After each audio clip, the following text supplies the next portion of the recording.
Hello everyone and welcome to the Bass Pro Shop's outdoor world here in Bolingbrook, Illinois. We're just outside of these doors. We have lakes, rivers, streams, and well, that little body of water, Lake Michigan, it is a must-see.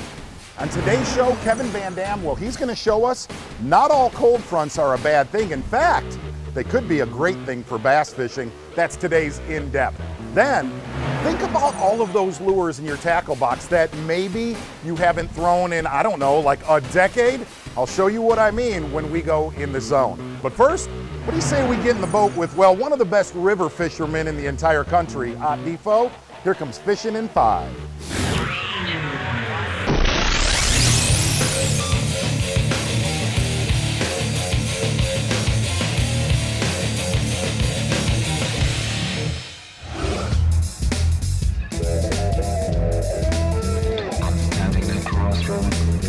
Everybody loves to fish a river in the summer and the fall, but man, they're missing some of the best time of the year. Early in the spring can be excellent river fishing.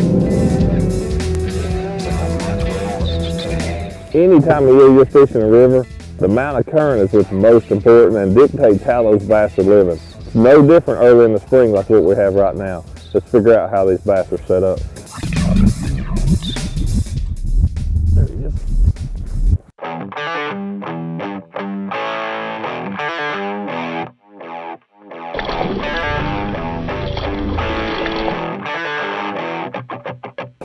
There's that little DT4. This is just one of the deepest, slowest parts of this river, and that fish was laying right out there, kind of off of that break just a little bit. That little crawdad colored DT4 rod loaded up. We've got a lot of water moving today. You can see that it's still moving pretty quick through here. We just got into this section and fishing a crankbait, this DT4, on kind of a sloping bank, a place where there's some rock that come out under the water, and that's where that fish was. What I feel like I've learned so far is that this deeper section of the river is where these bass are going to be. And that fish there was in about 4 feet of water, so I'm going to stick with that for a little bit and see if it works.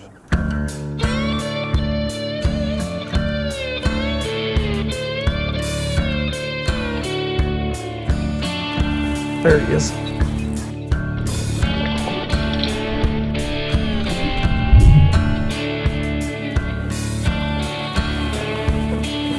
There we go. I thought that hook was going to pop out. He just barely had it. I feel like those crawfish are just starting to get out. It's early spring. The water's in the upper 40s. That's why these fish are still sluggish right now.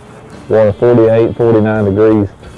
Those smallmouth, they see a crawdad coming along this time of year, whether it's a hard one like that crankbait or a soft plastic one, they're going to try to eat it.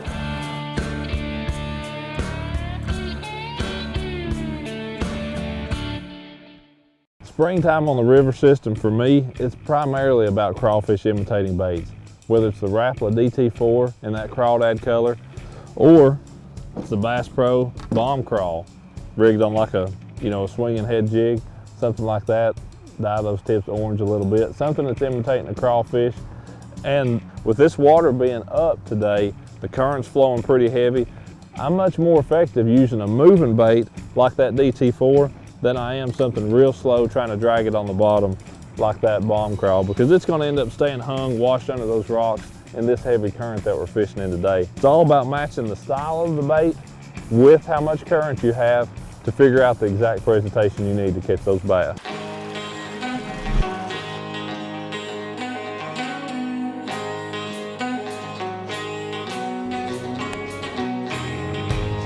There he is. Come here, smallmouth. Come here, buddy.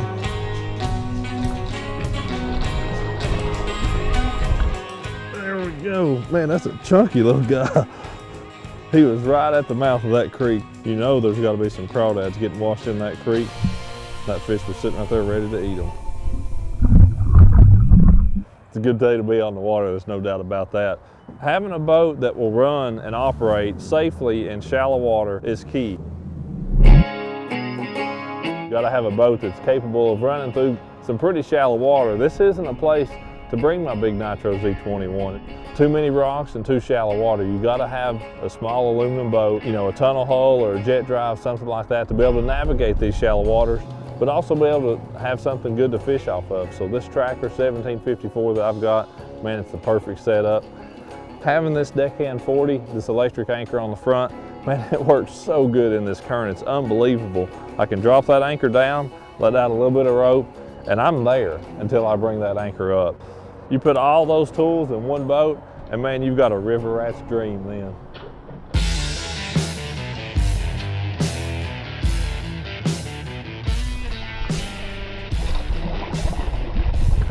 There we go, man. It's been a great spring day out here cranking on the river, catching these smallmouth on that little DT4. Those smallmouth think it's a crawdad down there rooting around in those rocks, but it's been all about finding the right mix, the right amount of current, rock that's being those current breaks, and then being able to access them. You know, you got to have the right boat, have the boat in the right position, fishing that bait slow and easy, bringing it across those rocks, and those smallmouth just can't get enough. What a fun day it's been.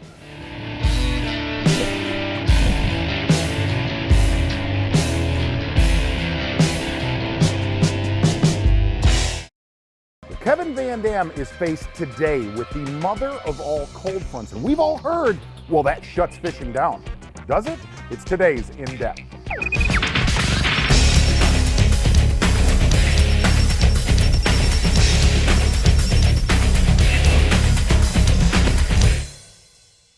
Early spring, Table Rock Lake, the wind's gonna be blowing and the birds are diving. That tells me the big ones are gonna be biting.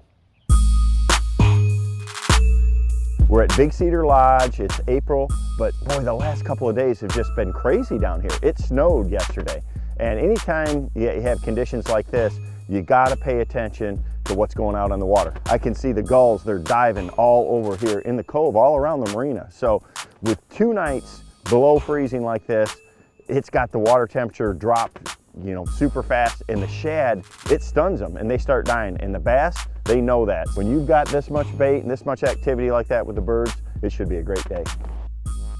You know, Table Rock Lake has long been known as a tremendous wintertime pre-spawn jerkbait lake. You know, I look forward to fishing down here anytime that I can, but I especially love the pre-spawn jerkbait bite. Water temperature has dropped about 5 to 7 degrees, you know, in the last 2 days, just from this cold north wind blowing. And that's what happens is when the wind blows like this, it'll mix that water and it stuns the shad and they start to die. And I mean, right here on my graph, there is floor to ceiling shad. And there's a few bass underneath them. We want to find them where they're up a little higher in the water column and where those bass can focus on them. One of the keys with this thought in mind that these shad are going to be up in the water column, this cold, you know, water flipping over is going to stun them, and that these bass are going to feast on them, is you got to be near the main lake and you got to be where the wind's blowing at. And that's exactly where a jerkbait shines, is when the fish are up in the water column. There's a good start. That right there tells me, again, everything that I saw with all these birds diving. And look at the belly. He is just blowing up. I mean, they know when they get conditions like this that those shad are going to just be a super easy meal for them. I mean, that's just a, you know, here at Table Rock, it's a 15-inch size limit. You know, that's about a 15 and a half, 16-incher, just a solid keeper. But I mean, it's magnum size weight.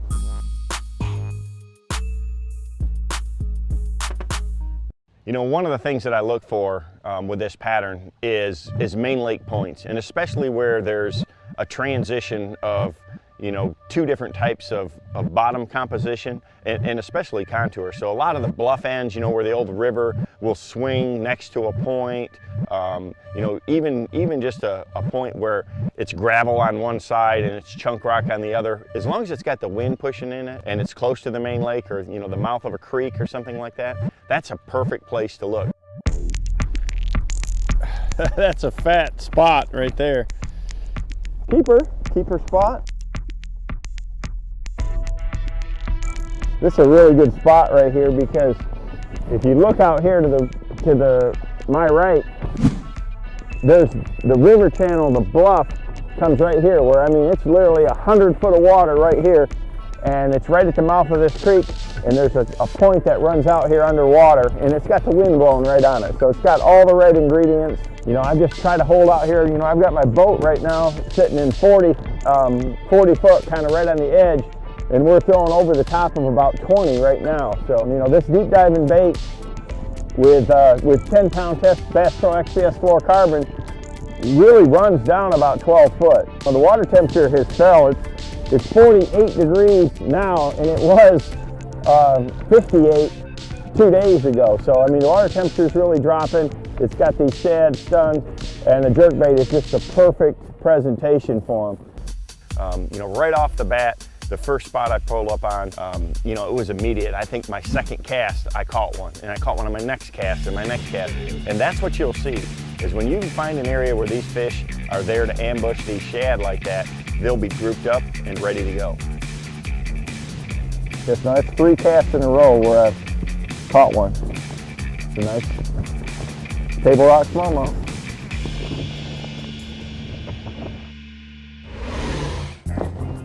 These days our gear is so much better for cold weather fishing. You know, I'm toasty out here. I've just got a thin pair of long johns on, but with this 200-mile-an-hour suit, I just really don't have anything exposed. And when you're, you know, moving around a lot, it just keeps you warm. If you're not warm, you're not going to stay focused on your fishing. And these days, there's no excuse to get cold with the gear that we have. There he is. Well, if there's one thing to take away from today with Kevin Van Dam on Table Rock Lake, it's that they bite in cold weather. We all wait for those warm temps. Well, Kevin's shown us the colder it is in the spring, the bigger they can be. We're at Table Rock Lake in the pre-spawn, and we're catching big ones on a jerkbait. I've been coming to Table Rock for a long time. You know, with Bass Pro Shops being, you know, my original sponsor, we filmed part of the segments for a spinnerbait video, and I think that was like 1991 or 92, so you always got to keep your eyes open while you're out there.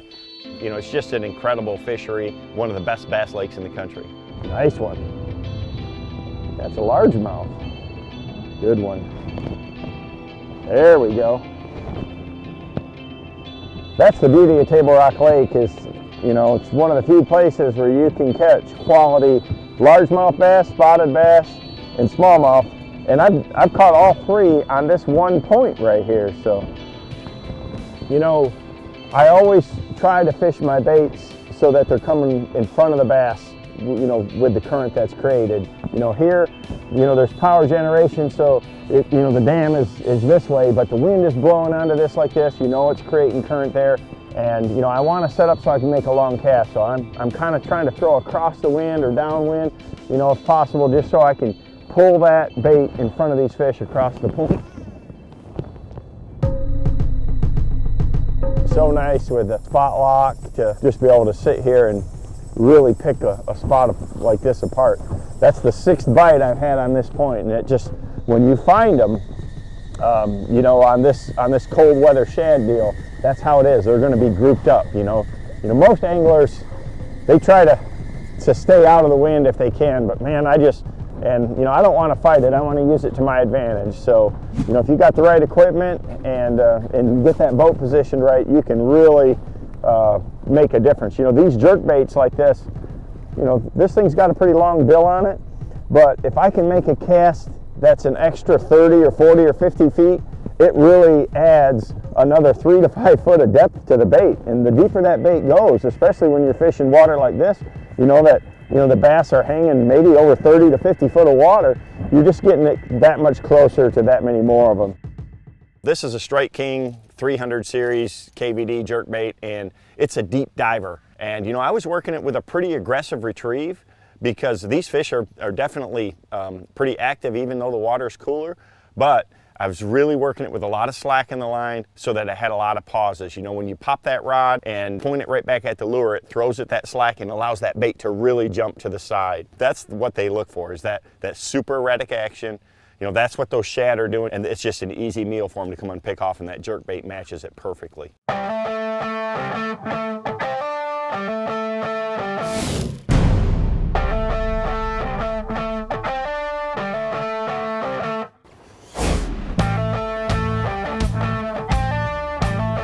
Good smallmouth. There's a good smallmouth right there. See, and he was exactly like we were talking about right here, where it just makes that transition and creates a little flat. I mean, you know, they don't like to set up necessarily right along a steep bluff. They're going to be in that first flat spot where they can just kind of hang there to ambush those shad. Good smallmouth right there. And again, you can see all of them are super fat from eating all these shad. What I want to do with a jerkbait is pick the most visible yet natural color for those conditions. If the water's a little bit colored, a little bit stained, bright colors like clown or chartreuse sexy shad, they're going to be more visible. On a sunny day like this, chromes and golds give off a lot of flash. Again, it's very visible, yet it's still natural looking from a distance. In the clearest water, under the calmest conditions, you want the translucent colors, the colors that the light passes right through. They're going to be the most natural because the fish can see so well in that crystal clear water. Visibility is not a factor. So pick your colors that are natural and visible based on the sky, the wind, and the water clarity. You know, the biggest thing about this is you got to have clear water. You know, right here, I think we've got probably 5 foot of visibility or so. I do like to go to light line for this, so I'm going to use fluorocarbon for sure. Bass Pro XPS, I've got 10 pound on there right now. The lighter the line you use, the deeper it's going to allow that jerkbait to go. I've got it on a 610 Tour KVD rod. It's a medium heavy action. It's got a real fast tip to it, so when I snap it, it really makes that bait jump. And I've got a Quantum Smoke 3 bait cast reel. I love this reel. It's just really smooth. I've got a 6-to-1 gear ratio. I'm never moving that bait with a reel. I'm always fishing it with slack in the line. You know, I mean, I start my jerk, my cadence with slack and always finish with slack. I'm pointing it right back at the bait. It just makes that bait just tip and turn in the water. And that's the critical thing is just having that bait move like that. It looks just like one of those shad that's fluttering there, and they can't stand it. You know, Table Rock is a lake that you have to fish the condition. I'm here 3-4 times a year, and it's just an incredible place. In the spring, you got wind, you got cold weather, and the fish being set up in that pre-spawn bite. There's no better choice than a jerkbait.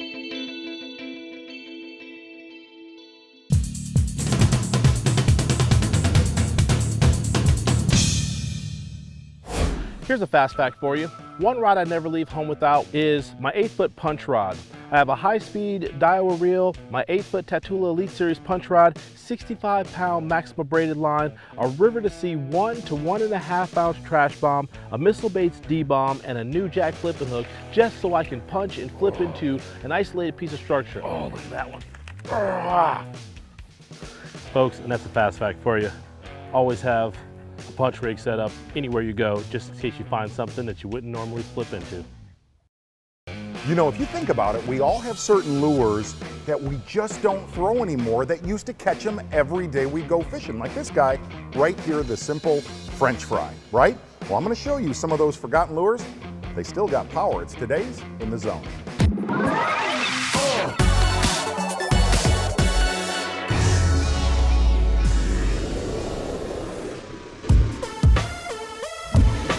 You know, I'm a true sucker for lures that I used to throw decades ago that kind of go by the wayside. And one of those lures that I grew up fishing is a French fry style worm. The French fry style soft plastics are an all-around versatile soft plastic, from nail weighting to split shotting to Carolina rigging to fish that are shallow cruising. This little rig right here is a 16th ounce weight, a 3/0 worm hook with a Strike King Super Fry. And if you go out to the water right now, we found a load of shallow cruising fish. He's got it.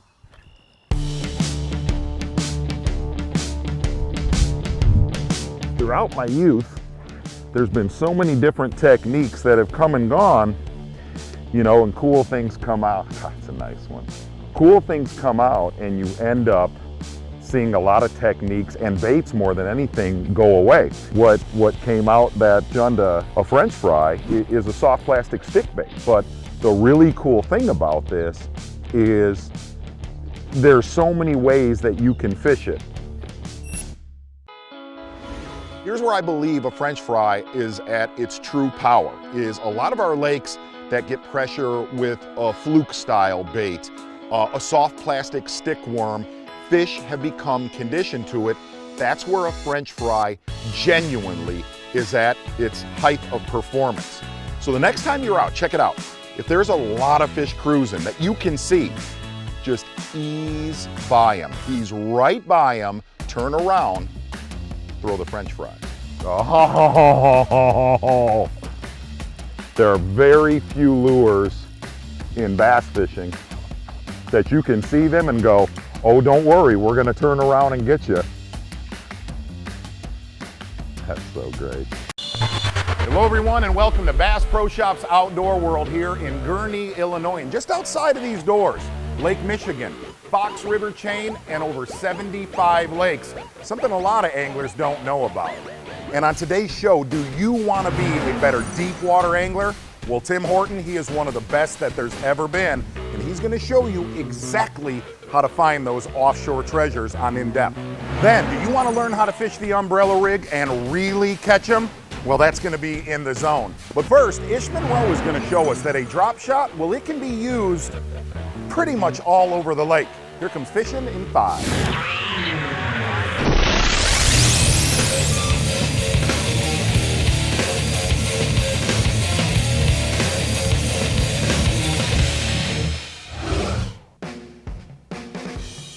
When most people think of drop shot fishing, they picture standing on the bow of a boat, vertically dropping on targets you see on the graph.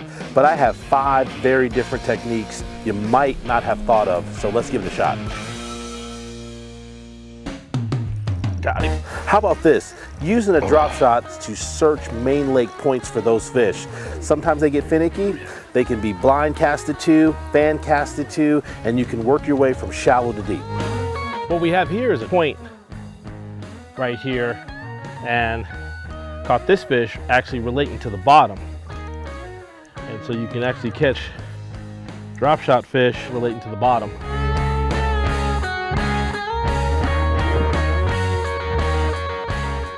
And a lot of times what I'll do with a drop shot is I'll make a cast and actually drag it on the bottom. There's a point that comes out right here, leading back to a creek, right off the main channel. So even if I don't see fish actually on the graph because they're relating tight to the bottom, the drop shot will actually catch the fish on the bottom. Drop shots are great for picking apart large flats. Once you've located isolated structure on that flat or a particular piece of cover, you're ready to dissect that area because you've already have the drop shot in your hand. You know, another great place to throw a drop shot is these banks that actually have a slow slope to a flat. They could be all the way on the bank or way out off the bank, and they kind of roam around the flats. You can use a drop shot as a search bait, but a good part about having the great electronics like Lowrance that you have now with downscan, you can actually find, you know, a rock that might be sitting down there or a brush pile that might be sitting down there. You can vertically drop it. So being able to fish flat, being able to fish vertical is definitely a great way to fish a drop shot. There he is. Oh, the flat up shallow.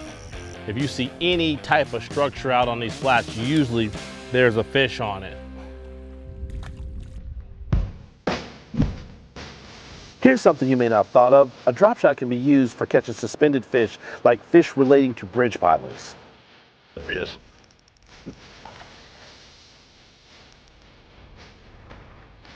One fact about drop shot is that fish actually ate it on the fall. The Lowrance unit tells me that we're sitting in 73 feet of water. And as I was dropping it down, I felt that fish eat. And so what I'm doing now is I'll let it drop a little further and I'll shake it and continue to let it drop a little further even more and shake it, and it'll catch those suspended fish. And so if you are fishing suspended fish, a drop shot's a great way to catch suspended fish. There's one. You got it? Got it. Say you find a drain in the back of the cove, a drop shot can feel its way from a foot all the way to the bottom of the drain and just figuring out how deep the bass can be. You've seen fish, you know, caught suspended. You've seen fish caught on points. See fish caught now in a drain or a drop. And this is a largemouth. Nice. What we have here is a drain. And basically the drain is where water during the rains comes in and actually drains into the lake. And what it creates a channel, and there's always some kind of feed in here. Bushes usually grow here when the water gets low. And so a drop shot's a great way to cover this drain, because you can fish it all the way from basically at the mouth of the drain all the way out to where you think the fish are. And finally, a drop shot is great for fishing beds. You can actually suspend the bait right in front of their face, and it's super easy to move the bait without pulling the bait out of the bed. We're just kind of looking for the circles. I mean, it's just same typical bed fishing, and sometimes you just have to sit there and let your eyes zoom and focus in for a minute before you can actually see the fish, because they blend in very, very well. Making these accurate casts is sometimes hard because you actually got to cast past where you think the bed is to land in there. I mean, I've made several pitches down, so sometimes you got to cast more to your left to land right, and more further up to land at the bed itself. Got it.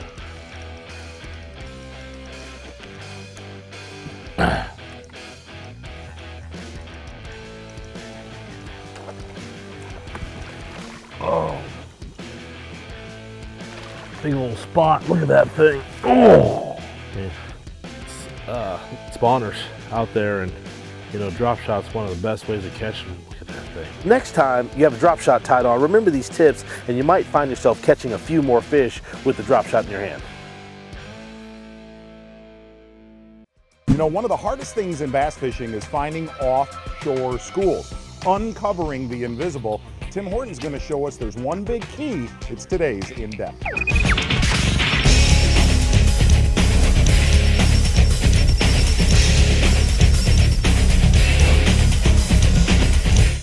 Hey, offshore fishing can be as fun as it can be, but you got to have the right tools in the right places. That's the difference between a long day and the trip of a lifetime.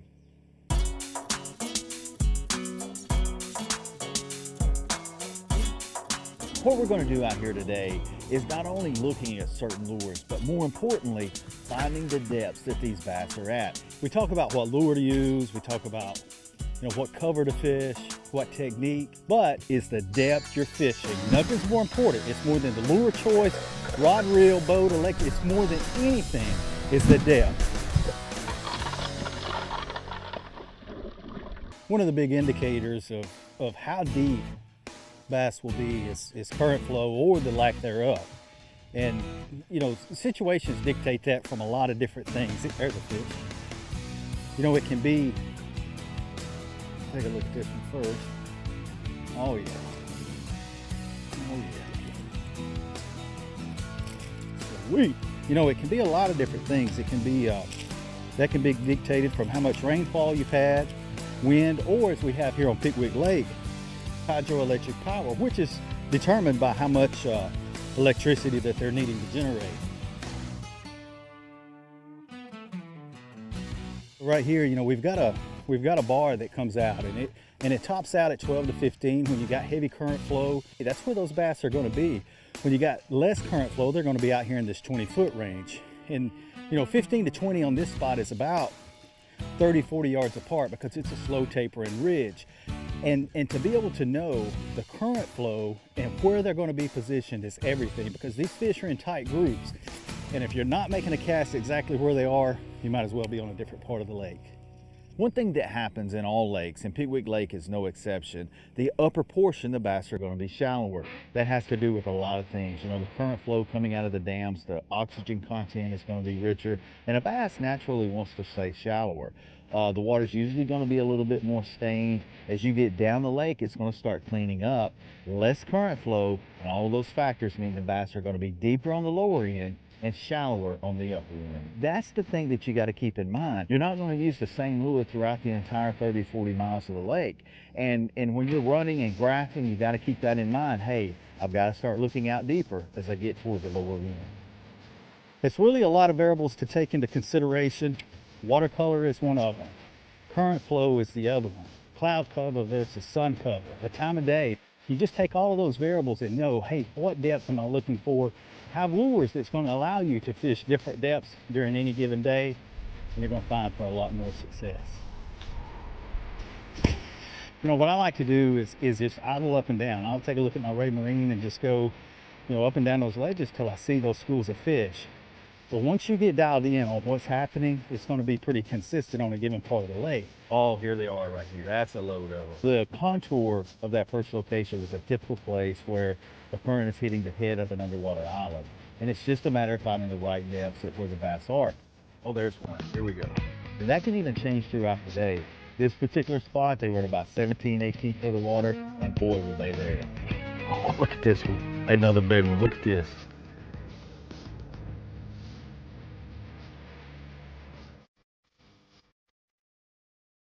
Get in the boat.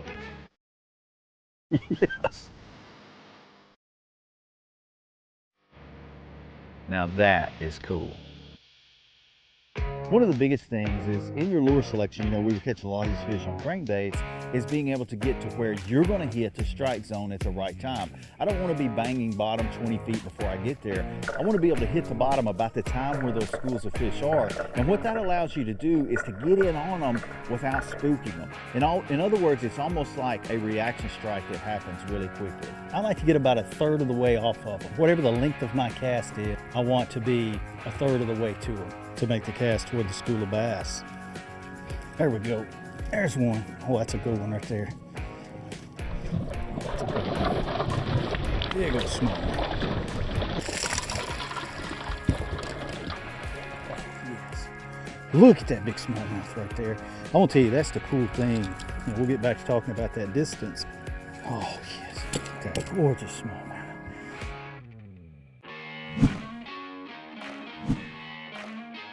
Talking about making that cast, being a third of the way to the school of fish that you're fishing, a lot of that has to do with the lure.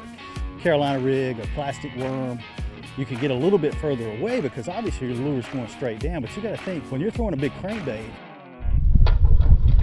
you know, it's diving down part of the way, and then you're in the strike zone for about, you know, 20, 30 feet of the cast, and then it's starting to come back up, depending on the depth that you're trying to fish. There's one. But the distance is so important. If you're too close, your lure is going to be coming up as you get to the fish. If you're too far, it's going to be going down and you're not going to quite reach it. So the distance is very important. That is so cool. Catch a big smallmouth and a big largemouth. That is awesome. And that shows you how they live together. They live together down there, and it's all about that bait being down there. Man, that's a big largemouth. That's awesome.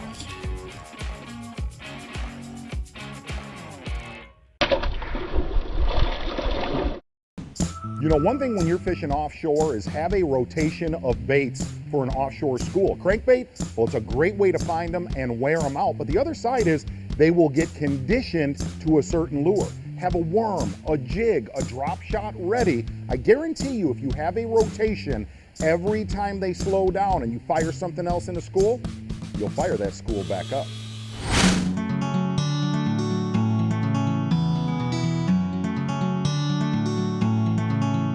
Pigweed Lake is the lake that I grew up on. You know, a lot of times we see as professional anglers, guys really gravitate toward a certain style of fishing, and a lot of times it has to do with what the fishing's like where they grew up.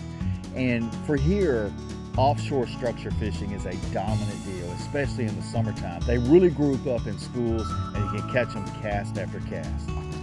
Oh, look at this one. Look at that. That is a thick one. It's all about the current flow. You know, what happens is the shad, they get washed on these bars, and those bass sit there. And it's kind of like, if you think about a wind tunnel commercial, and you see how the wind is going over a sports car, the wind is actually never touching the hood of the car. And that's what's happening with the current on these bars. You know, if you think they would get on the back side of a hump to get out of the current, but they don't. They get on the front side, and the amount of current determines the depth.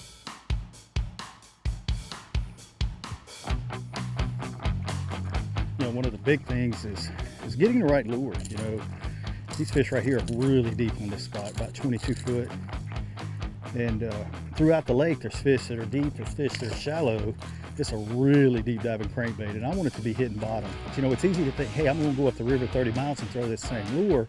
You don't want to. You want one that's gonna run a little bit shallower. You know, you get upriver on any reservoir, it's gonna be more stained. It's just gonna have more color to it. I don't care if you're on Lake Wiley in North Carolina, Toledo Bend in Texas, or right here in Colbert County, Alabama, catching these fish on Pickwick Lake.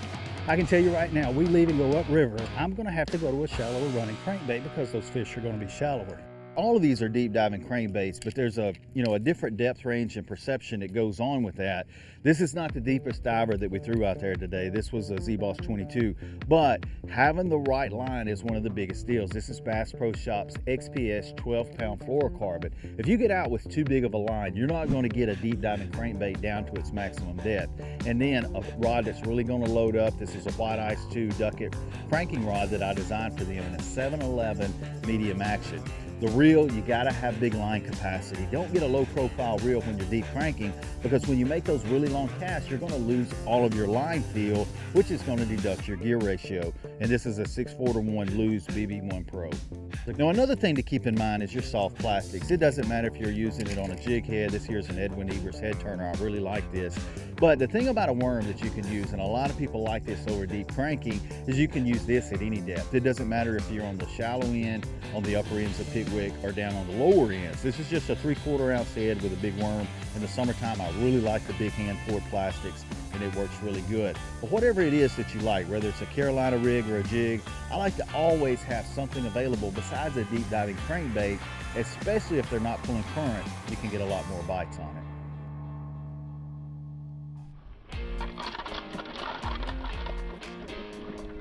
Oh, that's a fat one, ain't it? Look at that. Oh, look at that fish. Look at this. Hey, when it's 87-degree water temperature and they're built like that, they are where the shed is, that's for sure. Look at that fish. It's awesome.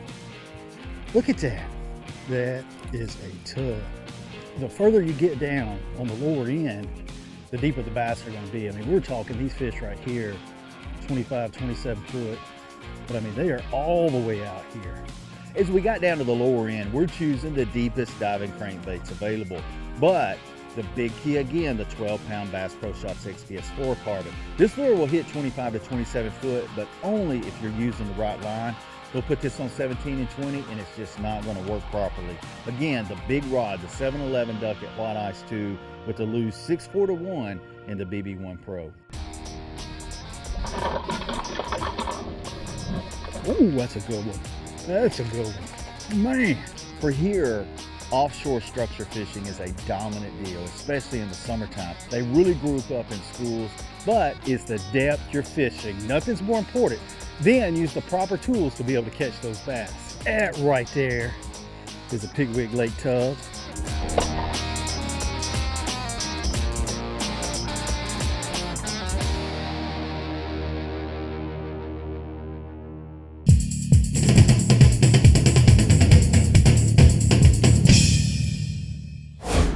Here's a fast fact for you. In my Nitro Z21, I carry a lot of soft plastics, and I've got to keep those baits organized. I found a way to do that with my Bass Pro soft plastics that works extremely well. Using these little rings, I can hang all the baits on there in that particular style that I need, the different colors, and keep them organized extremely well. I've got my Swimming Elite chunks there, my Elite Chunk Juniors on this one, my regular Elite chunks. I've got them all organized, I've got them separated, and I can find them very quickly and very easily when it matters the most. You know, throwing a small swim bait is a great way to catch big ones, but scratch that. How about throwing multiples on an umbrella rig? An incredible weapon, and it's today's In the Zone.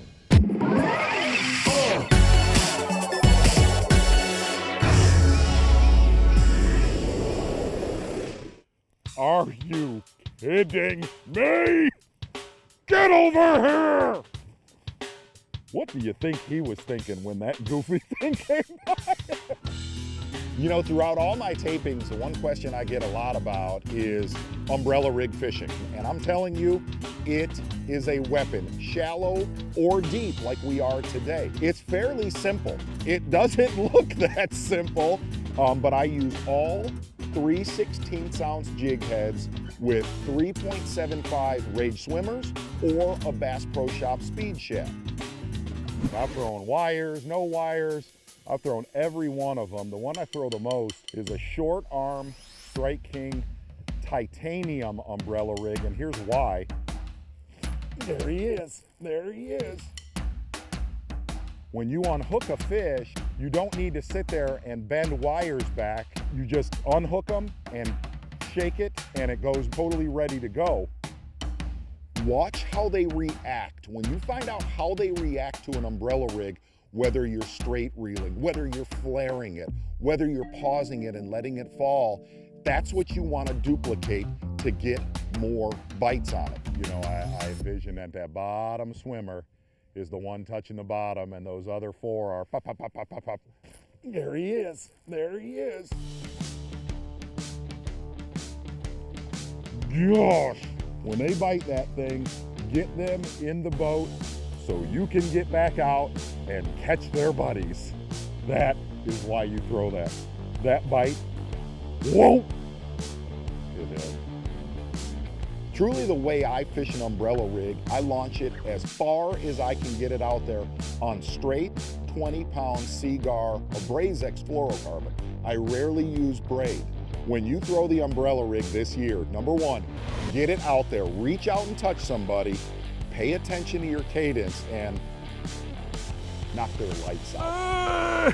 If you want to go out and have fun and catch big ones on that thing right there, and a lot of big ones, lock it in your hand.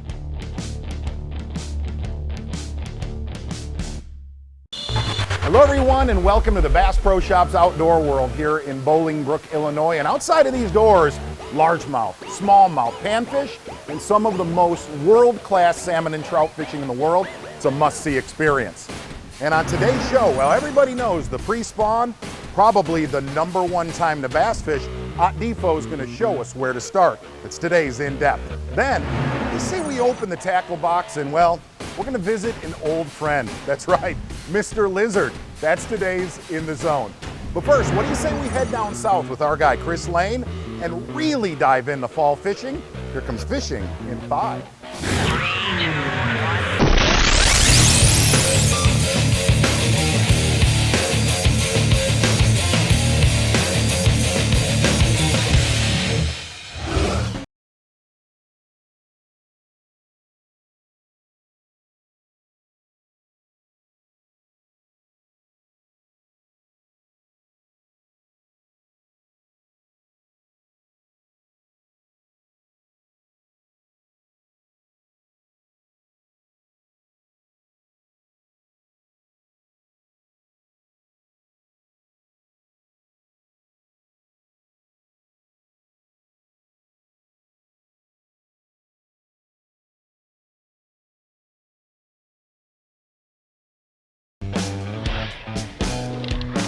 There we go.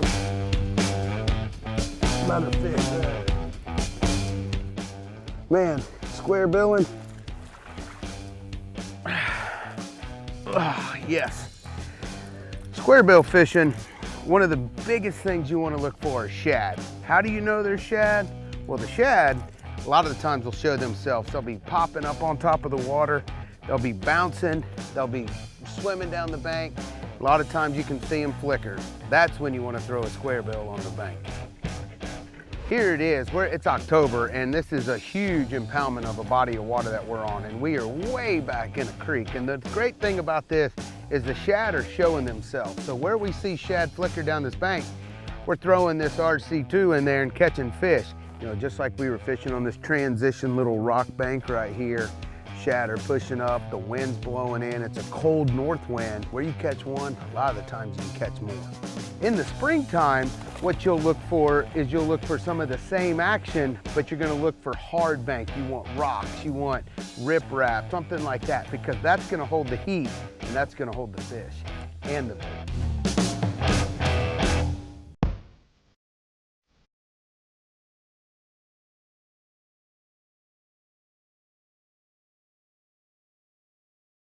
There's a good one, he hit it hard.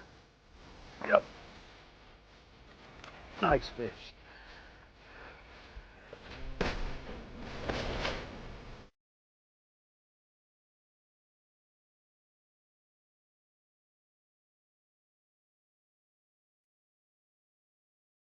Look at that, I mean, all the way down in his gut. Yes. Wow. In the throat, baby. Wow, you know, one of the reasons we've been throwing this baby right here, the RC 1.5 by Lucky Strike, is because it matches the hatch. It matches the color. The water's fairly clear in here. So the shad are popping down here. They're not the big gizzard shad or the threadfin shad. They're probably just first hatch shad. They're about this big, about that size right there. And that's why they're eating this bait.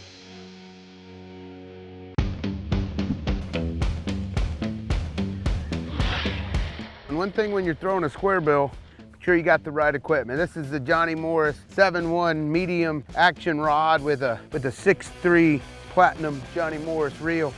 One thing about this equipment is when you're throwing it, you want the bend in the rod, but at the same time, you want to make sure that you have the right retrieve. You don't want it real fast, you just want it just steady, just like that. Because that bait works absolutely perfect, and those fish will follow it sometimes. And when it's always doing the same thing, they'll have a tendency to bite it more.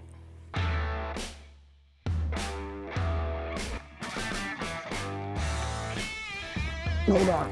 Hold on.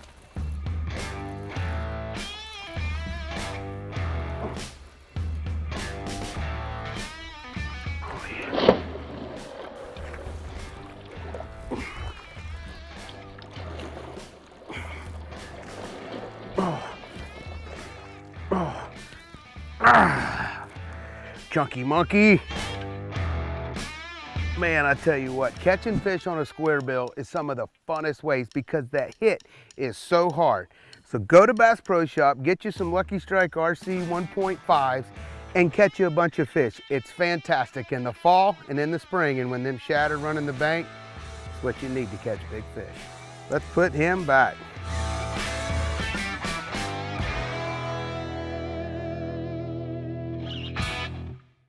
You know, the pre-spawn is one of the best times of year to catch a big bass. But what do you do when the water temps are still frigid? Well, Hot Defo is going to show us where to start. It's today's In Depth.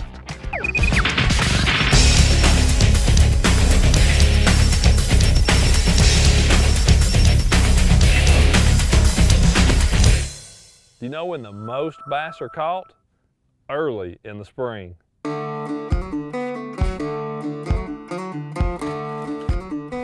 Early spring is one of my favorite times of year to fish. That's time of transition between winter and spawn. That's when I feel like I understand what bass are doing the best. So I wanted to get you out here on a lake that I know well, fishing a way I know well, to really help you see what's going on this time of year to help you improve your fishing. Man, he smoked it. Great big one. Be a bass, baby. I worked it out off that ledge and that fish smoked it. Smallmouth, that's kind of what I thought. There, baby. Not as big as I thought he was, but man, he just knocked it. There we go. Looked a little funny. Let me get him unhooked here. That may be why he hit it. I felt like he hit it so hard, but pretty good indication it was a smallmouth by biting it like that. Worked that jerkbait out off of that point. He grabbed it. Go ahead and let that fish go. I decided to start with a suspending jerkbait. We've got some wind, we've got some sun. Those are pretty good conditions for fishing a jerkbait, and not so much a lot of other stuff. These bass right now, largemouth, smallmouth, all of them that are in this lake, they're staging up. They're not spawning yet. They will be in maybe another month or so, but they're feeding. They're using these points, drops, these kind of places where they're staging up. They're using that to ambush the bait fish. That's exactly what my jerkbait looks like, is one of those struggling bait fish out here right now. So I'm keying in on those places that I consider pre-spawn staging areas where those bass are feeding. That's the way I'm going to catch them today. One of the very first places I'm going to go when I'm fishing this type of pattern, this early spring transition, are points.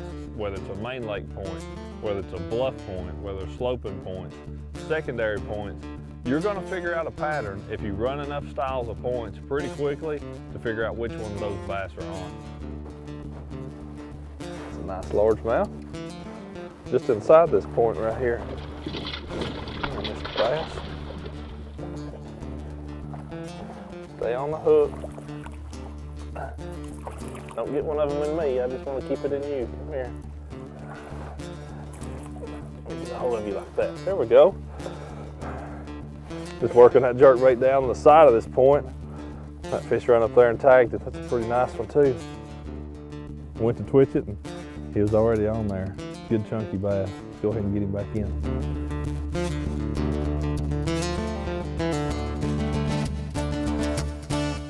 Man, this is such a fun time of year to fish. These bass are in a mood where they're ready to bite. You know, it's been cold all winter long.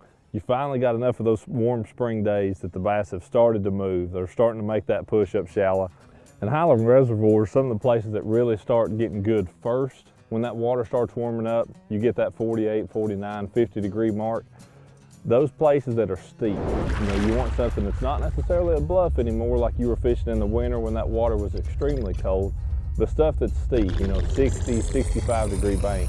The stuff that falls off in the deep water where you can kick the boat out and be in 20, 25, 30 feet, but you can cast right up into 2 to 4 feet of water. That's where those bass are going to pull up to first, and that's going to be your first opportunity to catch them like it is for us right now. That wind is definitely your friend this time of year. If you've got 2 points that are side by side, or like this bank versus that bank over there, this bank's got more wind, that's where you need to be every single time this time of year.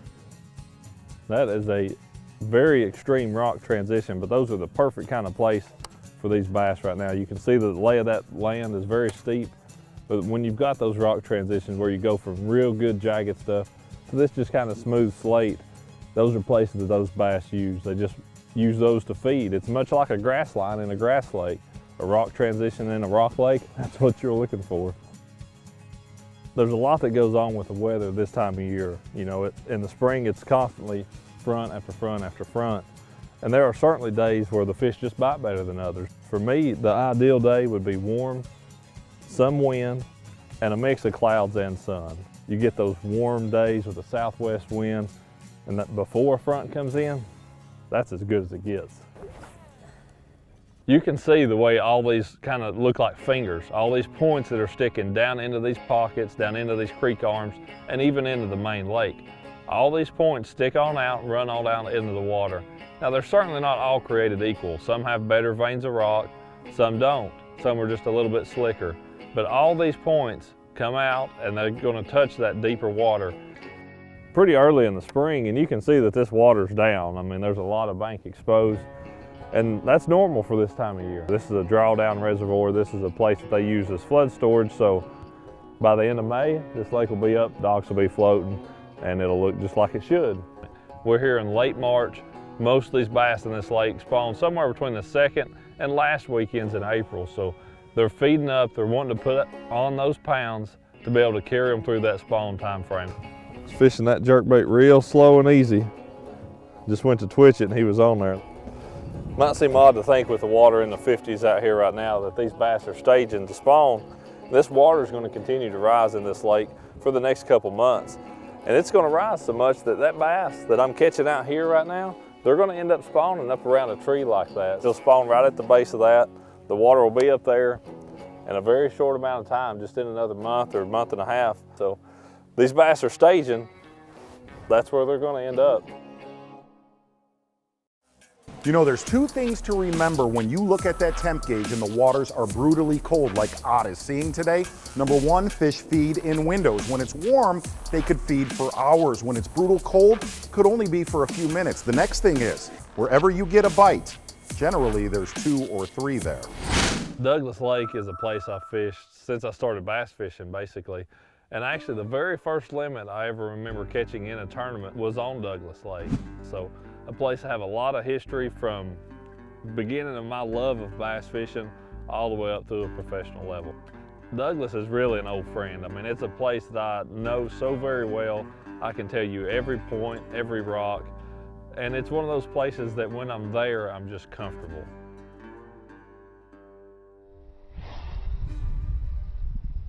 Decided to make a little change, come back in this pocket. You can see it's a pretty good sized tributary, not one of the biggest creeks on the lake, but a good sized tributary where a lot of bass are going to end up spawning once this water comes on up and it warms up.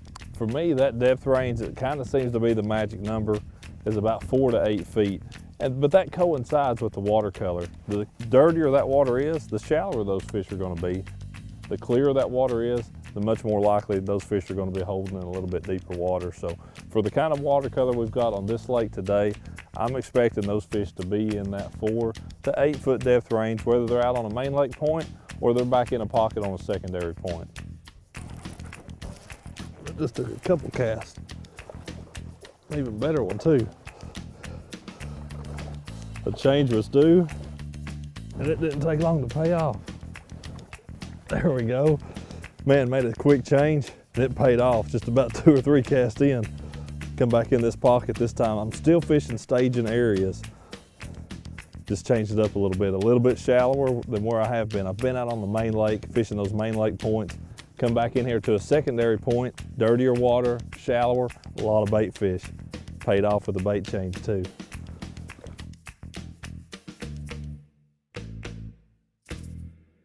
A bait that's become a major confidence bait for me anymore, especially this time of year early in the spring, is a bladed jig. It's just a very, very effective, very efficient bait at a lot of different situations. This one, I'm trying to imitate bait fish, namely shad with, so I've got a Bass Pro Speed Shad on the back of it. That's a 1/2 ounce Bass Pro exclusive bladed jig. Most of the time with the bladed jig, it's a slow, fairly steady retrieve, just occasional rod twitches to make the bait do something erratic. The bait I started off with and caught a lot of fish on and caught some nice ones was a jerkbait. It's a spinning jerkbait from Rapala. It's a shadow wrap deep, but it's getting down there in that strike zone of where these bass are holding, especially on these main lake points. And for the retrieve on it, I'm going to throw it out, make a few turns of the reel handle, and then twitch the bait. And having the right rod and reel combo is important because every bit of the action you give a jerkbait is angler driven. For me, that rod is a Johnny Morris Platinum, 6 foot 9 inch medium action rod. It's got a soft tip, so I'm able to sling the bait out there and then impart that action into that jerkbait that gets those bass to strike. The reel, it's a Carbon Light 2.0 6/8 to 1 gear ratio reel. The line, fluorocarbon, XPS fluorocarbon line, 10-pound test. The bladed jig definitely did the heavy lifting today, and the setup that I fish it on is extremely important. It's a Johnny Morris Carbon Light 2.0 rod, 7 foot medium heavy action, and a Johnny Morris Carbon Light reel, 7/5 to 1 gear ratio. I like that pretty fast reel because so many times those bass eat that bait and immediately come towards you. Started reeling it out of there and the line just went limp. There we go. And that fish was all the way in the back of that little cut. It's warming up. The sun's been out a while now. This water temperature back in here is warmer than anywhere else on the lake. That's why that fish was back here.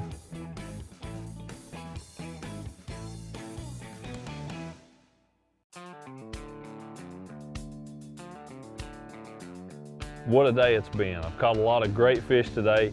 Fishing one of my favorite times of year. There we go. Man, he bit it right there close to the boat. Oh man, that's a good one there too. The whole deal today has turned into that bladed jig fished on those secondary points. That's a good quality bass. It's early springtime, being able to catch those fish on a suspending jerkbait as well as a bladed jig. Fishing from 4 to 6 or 8 foot of water, smallmouth, largemouth. Man, what a fun day it's been. Go ahead and get him back in. Good chunky bass.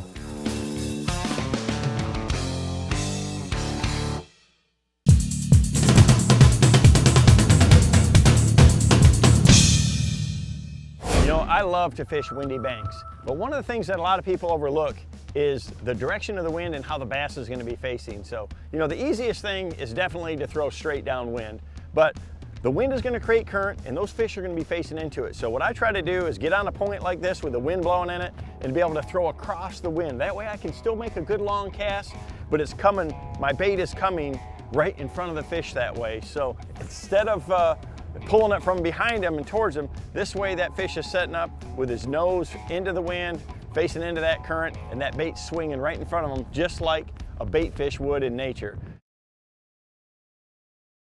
Question, bass friends, do you occasionally find yourself really truly disliking plastic lizards? Well, number one, if you do, that's just plain odd. But number two, it's one of the best bass fishing baits that there is in bass fishing. I'm going to show you why today on In the Zone.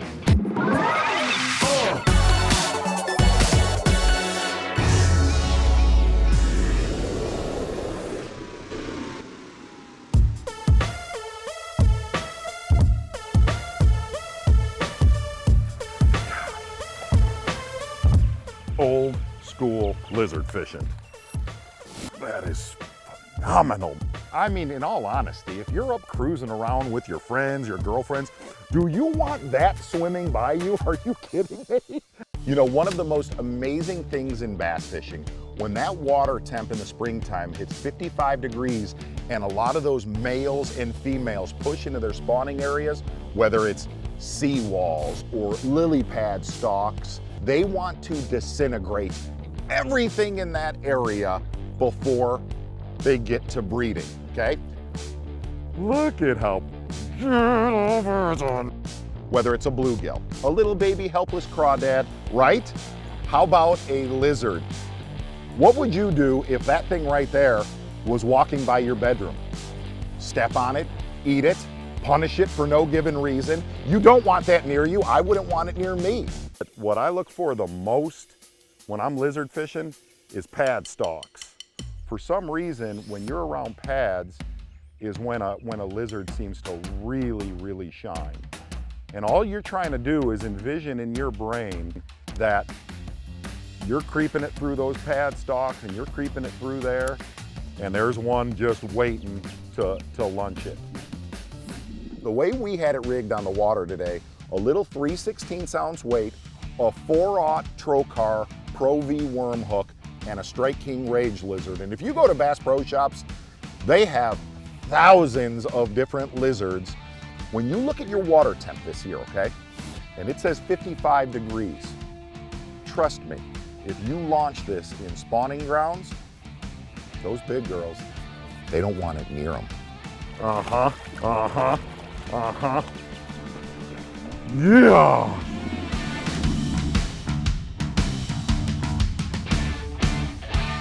How about that, man? Old school lizard. That is so great.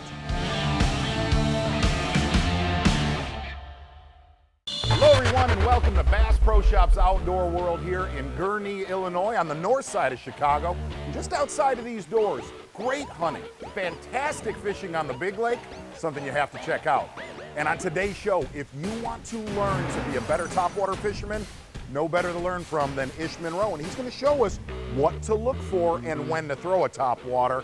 That's going to be in depth. Then, when you think swim baits, you think big, big swim baits. No, today we are going small for big bass in the zone. But first, what do you say we jump in Dr. Frankenstein's boat, Kevin Van Dam, down on Table Rock? Here comes fishing in 5.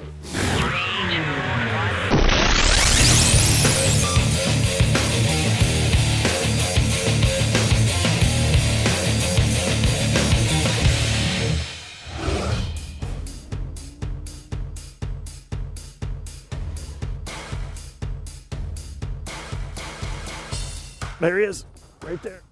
Big one, great big one. Wow, that's what we're looking for right there.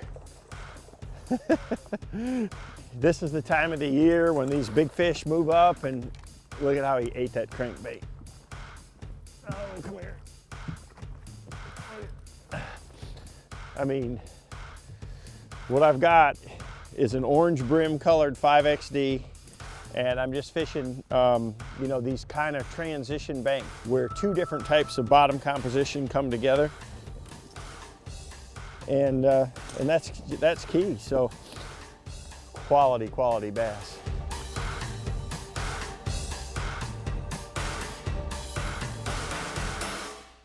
You know, that's what you're looking for. You know, when these fish first come up in the spring on these types of lakes, you know, they're looking for rock transitions and things like that. And a lot of times you can see it on the bank. You know, you can see where the rock changes. And those are the areas that I want to fish. But a lot of it I can see too on my mapping on my graph. And if you can see where You know, there's one spot where it's a little flatter and then the lines come together a little tighter on the side of the point. A lot of times that's where there's going to be a rough spot with some bigger rocks and where those fish are going to be. And that's exactly what I'm, you know, on right here is the side of a little point. And, you know, the river channel's right out in front of us. So there's a lot of rough rock that I can feel down there on the bottom. A crankbait is just so efficient at covering that zone, especially when I'm parallel on the bottom or, you know, these contours like this. Large one, nice one.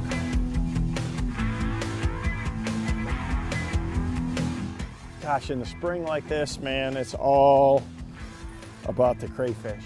These fish are moving up on these banks, and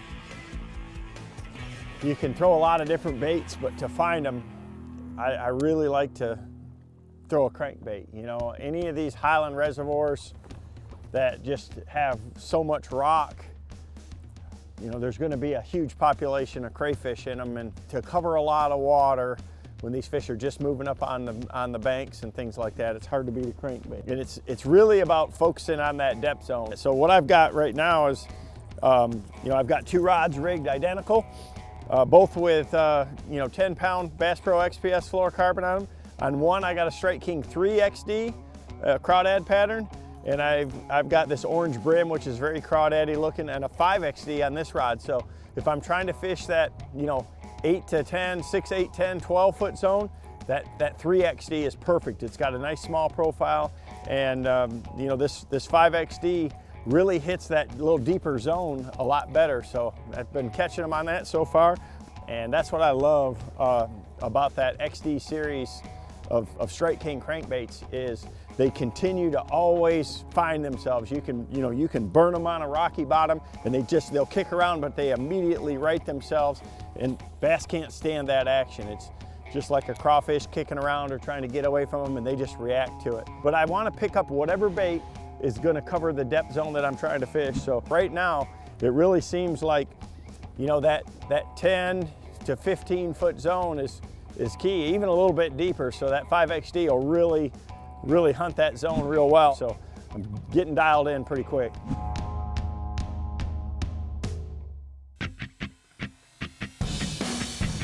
You know, that 14, 15 foot zone, you want that bait grinding through that, and you try to guess, you know, where that's at and get that bait so it's going right down that zone and following those contours. And then just slow down when you see those good terrain features, you know, where it makes a little turn or a little point or something like that. And you can see on the map right here, we started out here, the channel swings right against this point. It's gravel up here on the bank. You know, a little point that we fished right here, I caught 2 or 3 fish right off that point. There's a little pocket right here, and there's a subtle point on both corners, and that's exactly the kind of stuff where I'm looking for, where the lines go from tight to flatter right on both sides of it. There's gravel up on the banks. It's a great area for these fish to slip up on this little flat and feed on those crawfish that are up on these rocks. It's just a perfect spot for these fish to pull up and feed.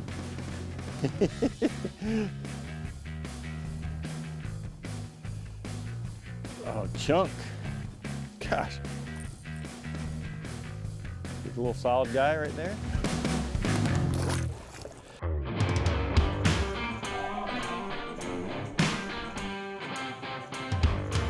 Oh, chunk right there. Oh, yeah. Look at that. That fish right there is ready to spawn. I mean, look at the belly on that.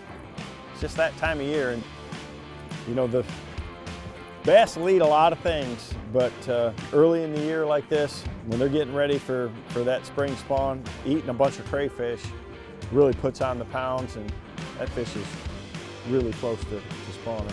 This is the time of the year when these big fish move up, so find where the depth contour lines change. A lot of times that's where there's going to be a rough spot with some bigger rock. A crankbait is just so efficient at covering that zone. You know, throwing a walking topwater bait, it could be one of the best ways to catch the biggest bass of your life. But there's little tricks, little things to look for, and Ish Monroe is going to show us what they are. It's today's In Depth.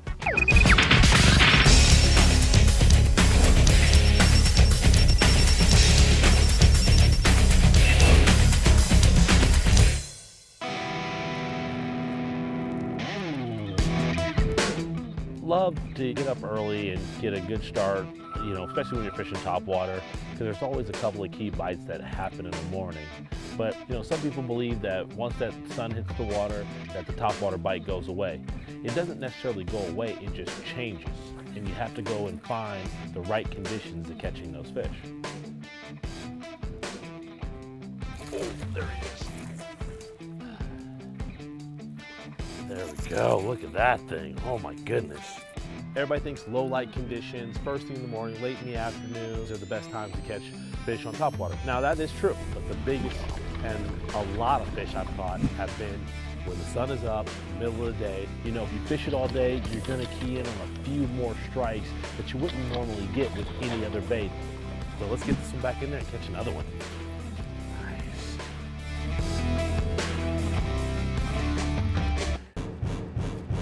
Oh, got it.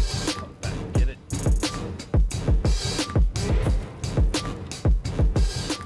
We're here in California at, you know, post spawn, fish are eating good. They've corralled a gang load of bait by this log jam. So the bait won't go past the log jam because it's dark.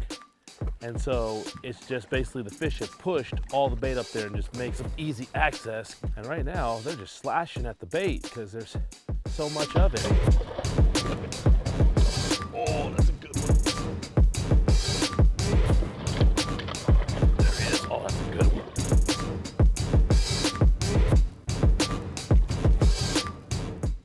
Folks, on that fish there, he just ate it, you know, and the braided line plays a huge key in throwing any topwater bait, not just throwing the rover. Braided line floats. So you're fishing a topwater bait. So the line floating won't pull the bait down like fluorocarbon would or mono would. But then when braid floats, it holds the bait right up here at the top, and so it gives it that perfect walking action. And braid has no stretch in it. And so without having any stretch, all you have to do is reel and hook set that fish versus actually swinging. And if he misses it, he gets another shot at the bait, and you still get a very good hookup ratio with it. Well, the River to Sea Rover is my bait of choice when it comes to throwing topwater baits. It's a little bit bigger topwater bait than most baits out there, but what it has is it has a loud tungsten rattle in it. And it's made with ABS plastic, so it's a really loud clacking noise going through the water, what we call walking the dog action, and that's back and forth, back and forth, back and forth. And what it'll do is it'll call fish from a long ways away, and especially those big fish, they really like to eat it. Oh, that's a good one. Oh, yeah. Oh.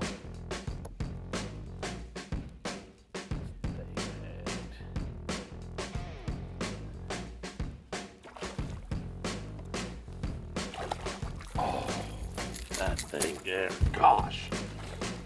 That one, I slowed my retrieve down. I've been kind of just doing a standard retrieve of just walking it back and forth with little short twitches. And that one I slowed it down and just, God, look how fat that thing is. Oh my goodness. But when you're out here fishing, you start out, you know, like I say, a standard retrieve, and you let the fish dictate to you.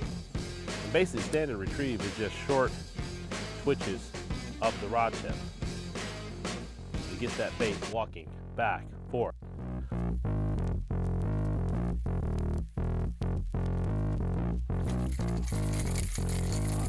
Well, the great part about having the right equipment when you're fishing topwater is you don't even have to set the hook. You know, you've got 3 big treble hooks on here, and you're fishing it on braided line. And having the right rod, the Brent Ehrler Team Daiwa composite rod, but I really like it for topwater baits because when you're working the bait, it allows you to work the bait right.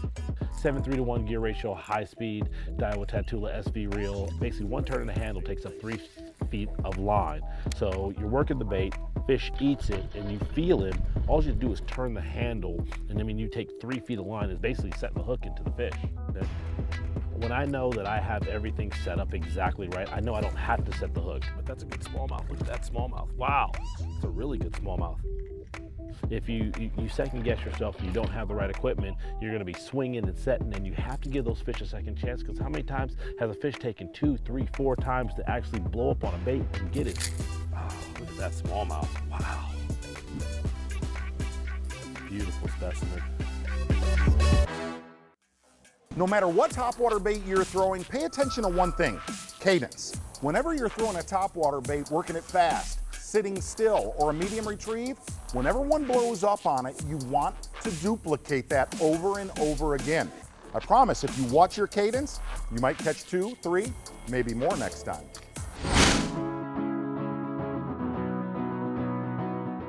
My parents moved to California when I was 2 years old, but my dad still had the love for fishing, and he instilled that in me, and I thank him for it all the time because it's just phenomenal.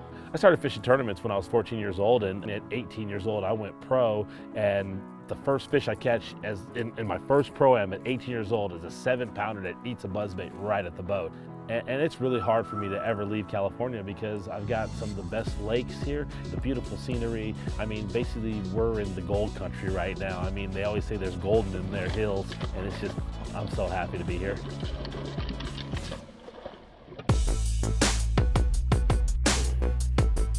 Yeah, good one. See, as it's getting later, I tell people you might not get as many bites, but bigger fish really start to bite. Nice fish, so fat. And once again, as it gets later today, everybody starts putting it. It gets a little slower, but to me, just getting that 1 or 2 extra bites, they're going to be that better average size fish. I mean, for guys that are tournament anglers that fish topwater all day long, they know what it means. You don't need to go out and catch 100 in a day. But at the same time, a topwater bait can catch you 100 in a day when they're just biting on it. I mean, this is a brand new bait. It's already all scraped up and scratched up and bite marks in between it. Love it.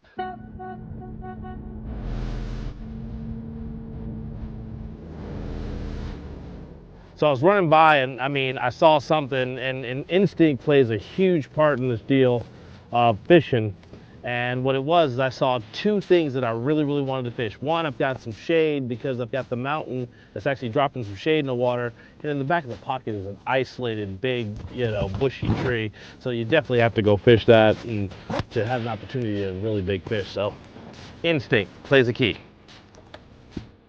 Middle of the day, folks, I created my own low light conditions with the shade. Like I said, shade spot there, shade spot there, shade spot there, shade spot there, shade spot there, and a tree in the middle.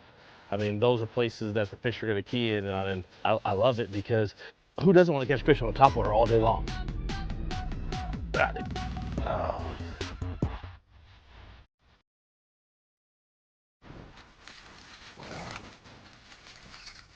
So, like I said, as I saw everything I really needed to see, and the first shady spot I got a bite out of, so I found an area that potentially could help me catch multiple fish in the middle of the day on a topwater bait.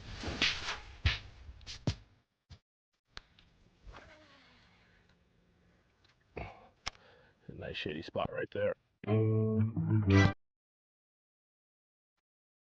Oh, got him right in that shade pocket. I mean, how perfect was that? That's a good one too. Oh my goodness. Just awesome. Create your own. Oh, it's real good.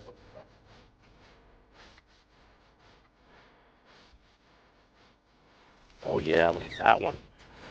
Perfect spot. I mean, told you.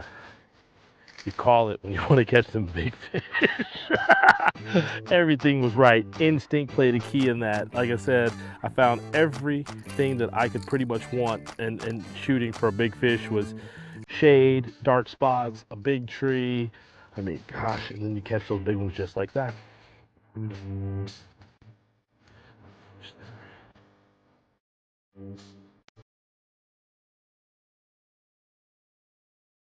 Folks, just remember, when you're fishing topwater bait, first thing in the morning, early, always a great way to go, but don't put it down. If you fish it all day, you're gonna key in on a few more strikes that you wouldn't normally get with any other bait. You gotta make your shade, make your low light conditions, and it's just gonna help you catch more fish. Got him. Oh my goodness. Sight fished him. You see that, folks? I saw him, he followed it up, there was a really big one with it. And he was swimming back real slow. You just take your time and you Basically, I sight fished that one. And he's got a couple of things in there. Put him in the boat. Look at that thing. Oh. So, you see that fish, folks? That's a big one. The one below it was twice as big as that one. And once again, it's the middle of the day. So I'm telling you, folks, you go out there, you fish topwater in the middle of the day, and you're gonna catch fish all day long. So don't ever give up on it. When you catch really, really big ones just like that, so give topwater fishing a try. Hey friends, this is my friend Dwayne the mannequin. You know what? This year I want him to have the best fishing day of his life, and I can only pick one lure for Dwayne. Well, it's gonna be the small swim bait. You know what, Dwayne? It's time to go in the zone.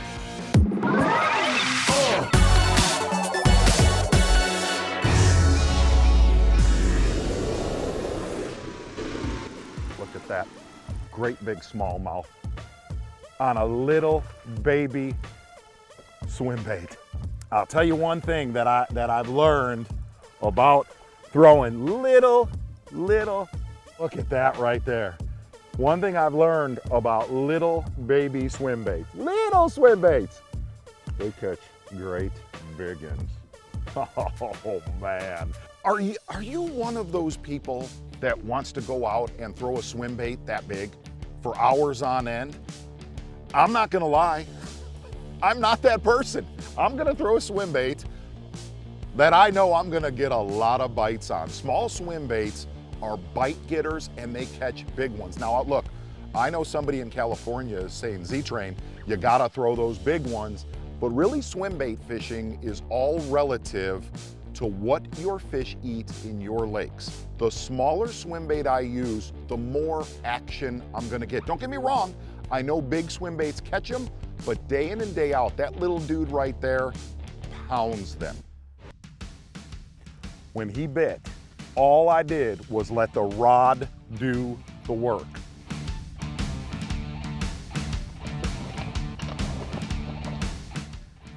Look at that smallie right there. Oh, that's the main thing. Don't jack them when they bite, because you want to, because it goes donk. If you do that, more than likely, you're gonna end up causing a lot of problems with your line. Biggest thing is when one like that bites, just start reeling. The bait we were throwing today is a Strike King 3.5 Rage Swimmer, 1/4 ounce jig head. And really, the key to this technique, if you look at what I was doing, launching that thing. And all I'm doing is letting it get to the bottom and a straight reel. Now that person that was in California laughing at me saying, Z, that's not even a swim bait. Trust me, when you throw this thing, you're gonna get a pile of bites. You might catch some of your biggest ones of the season. Ooh, a really good one. Hey, anywhere you're at in the country, and you wanna catch big spotted bass, big smallmouth, big largemouth, small swim baits. If there's one thing you need to be an addict about like I am, small swim bait. Hey folks, welcome to the Wonders of Wildlife National Museum and Aquarium here in Springfield, Missouri. Now this room right here, the Open Ocean Exhibit, 300,000 gallons of complete circular habitat. A must-see, but trust me, so much more to see as you move through the museum. But on today's show, one of the biggest challenges in bass fishing, what do you do when the water starts to rise on your favorite lake? Edwin Evers is going to show us exactly that on In Depth. Then, when people throw a drop shot, they think of deep, deep water. Well, not today. We're going to go shallow with the drop shot as we go in the zone. But first, how about another challenge? Early fall fishing with Randy Howell. Where do you start? Most of all, where do you finish? Here comes fishing in 5.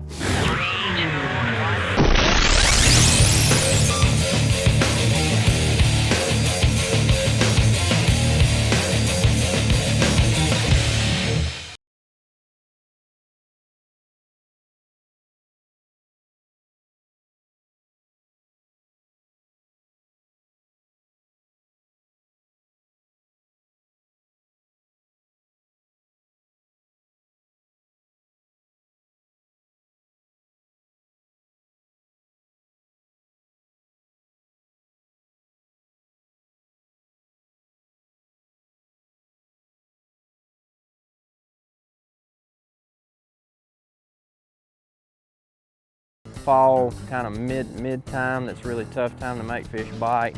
I always catch fish with shallow square bills. You're kind of ripping them fast and erratic over top of weeds, over top of stumps, anything that holds fish in the fall when they're kind of roaming around chasing bait fish. I like to target the back of creeks, big flats, and flats like this where we've got a little trough, a little channel. You need to find the channel, whether it's on your Lowrance or just simply seeing the water flow. Find that channel leading into these places, and that's where those fish are going to sit off those drops.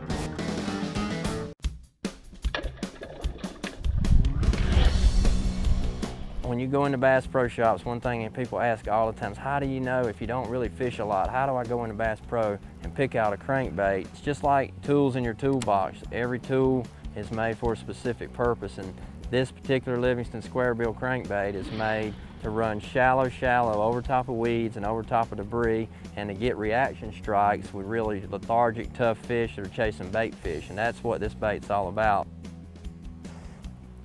Another way I keep that bait really high over that shallow weed bed is holding your rod tip really high and barely keep this over top of it. But if you can get it, oh, just like that. Oh, there's a good one.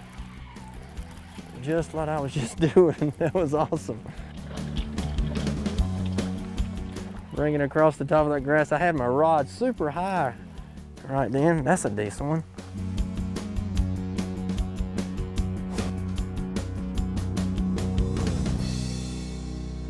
All right, that fish, if you might have noticed, I had my rod tip very high, keeping that crankbait up really high. This is the Livingston Howler Square Bill. It's the same body that I won the Classic on. We put a really wide, flared circuit board lip on it with the line tie really close to the lip, and that's the key to that bait being weedless. And we rip it over top of that grass, and I use heavier line like 16-pound gamma fluorocarbon, and it keeps the bait up high on top of that grass. That's what fish react to, is a real wide, wobbling, shallow bait. This time of the year in the late summer, early fall. Well, this Howler Square Bill here has 3 sounds plus a silent mode, and I always keep it on the number 3 setting, which is a shad setting, and the shad setting is a real fast, intense sound, and that's the one I prefer anytime I'm fishing around bait fish. That shad setting is the one I love. Right at the boat. Oh, short strike. Look at that dude. Oh my gosh. Oh, he come off. They're still reacting to my square bill. They're just getting the back hook. Another one got it. Look. You get a lot of bites in one place if you just be patient with the square bill. Got that dude right there, and look at that. It's a good time to tell you about the right equipment. The reason I hooked this fish good, but let me tell you that. Let me let this fish go real quick, and I'll tell you what I'm saying. You see how that fish eat that bait? That's because I got the right rod, reel, and line set up. This is a 7-foot medium light, not medium heavy, but medium light. It has a soft tip, but a little bit of a medium backbone. And I designed this rod with a short handle, so it's got like an 8.5-inch handle on this medium light blank. That helps you hold it close, be able to feel it, and be able to let that fish eat it and get it in his mouth without taking it away from him. And then I couple it with 7.1 retrieve Tatula 100 Daiwa reel, and that's the setup for success.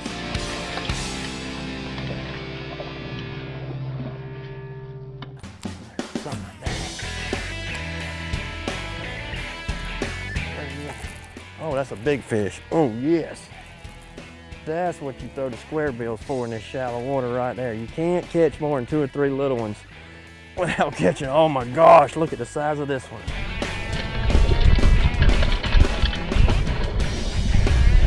Oh my gosh, that is a giant. Come here, baby. Look at that.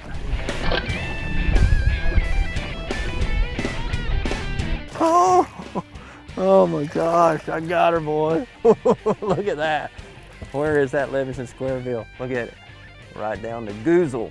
That's where they eat it. Boom! That is awesome right there. I feel like I'm in a tournament. I threw right over there where I saw those few little fish break, right on this drop off, this flat. This water's pulled out. Fish are pulled out in this little ditch, and we caught 3 or 4 little ones, and then bam, fires me up right there. Fall, I always catch fish with shallow square bills over top of weeds, the back of creeks, big flats. This bait will catch them. That's what you come to Guntersville for right there. Catch big ones like that in the fall.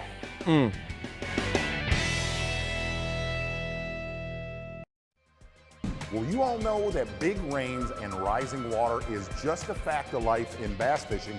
Sometimes it's a challenging fact of life, and Edwin Evers is one of the best at it, and it's today's In Depth.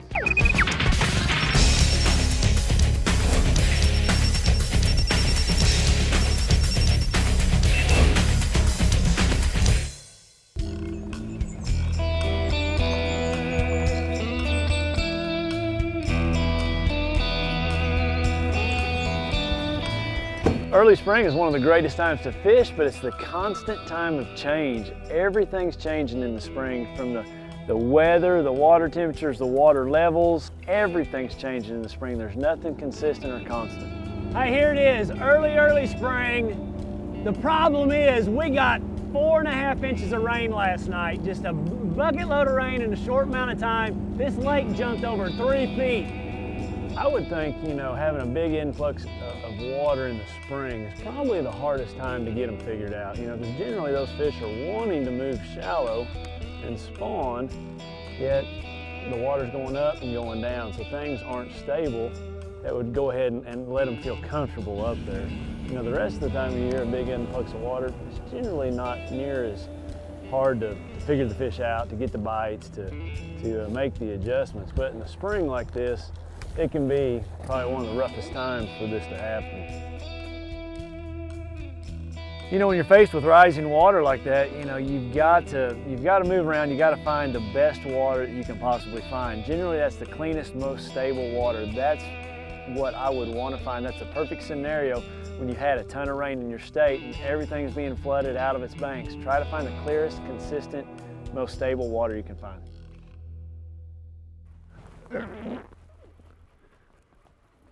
That's a good, right on that long.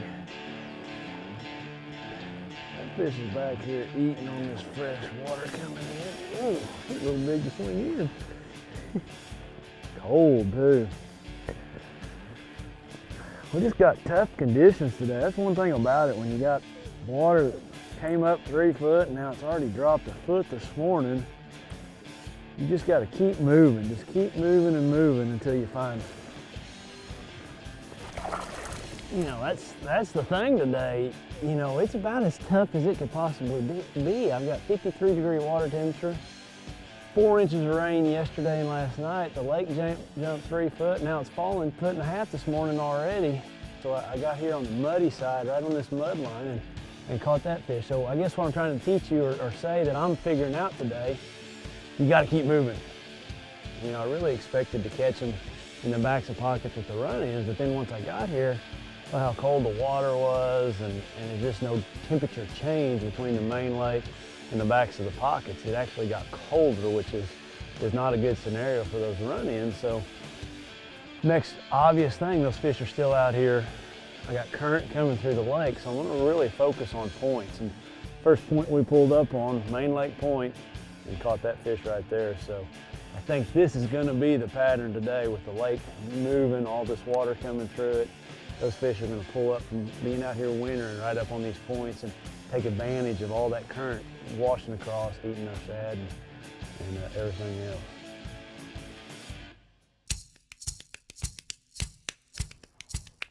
There's one.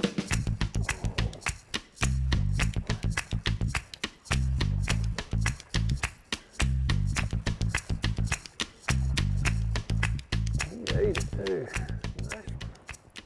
White. It's just come up from deep water, all this new water in the lake, and you can just tell how white he is. Generally speaking, when you're looking for the right kind of point, I like to just think about the current that's coming through a lake, and obviously the ones that would stick out, maybe point against it, or you know, where current's coming over it. I just always try to think, you know, what direction that current's coming from, and one that's going to break that current the most. And in a man-made reservoir, a lake like this, there is a lot of current. After an event like this, you know, I feel like those fish are really setting up today on the current. And, you know, I'll just look for little restrictions. I'll look at the sawdust coming around a stump, and there's no doubt lots of current. You know, if you really pay attention, you can see that stuff in the lake and in the water. You know, one thing, just go to the dam and look how much water is actually coming over that dam. and you'll see that there's a lot of current coming through this lake.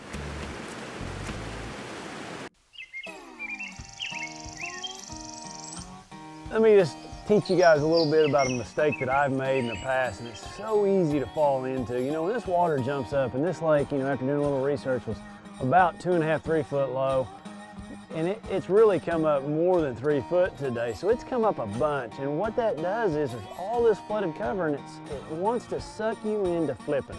You can go down through here, and it just looks so good, these bushes and all this flooded cover. But the problem is the water's come up so fast overnight, the fish aren't there yet. So it's so key to cover water. Put baits on, reaction baits, that you can cover water and cover water quickly.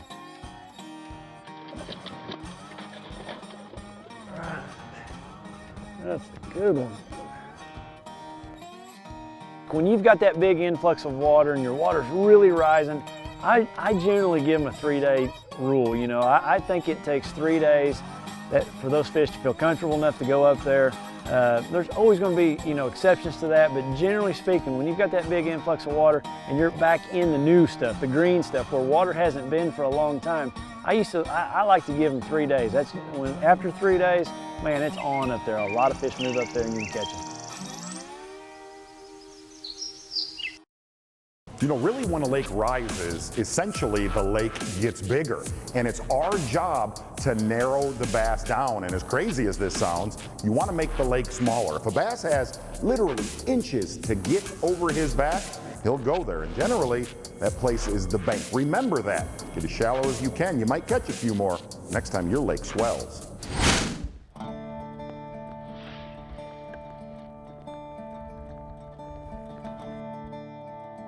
It's really important to dress for the day. I see so many people come out here and they're not prepared, layered up, you know, have the right rain suit. You know, I'm wearing that 200-mile-an-hour rain suit, keeps the wind and the rain off of you. You know, that's one thing being a professional fisherman. We travel the country and we have to fish no matter what the weather. I fish in hailstorms, snowstorms, wind, rain, you name it, we fish in it.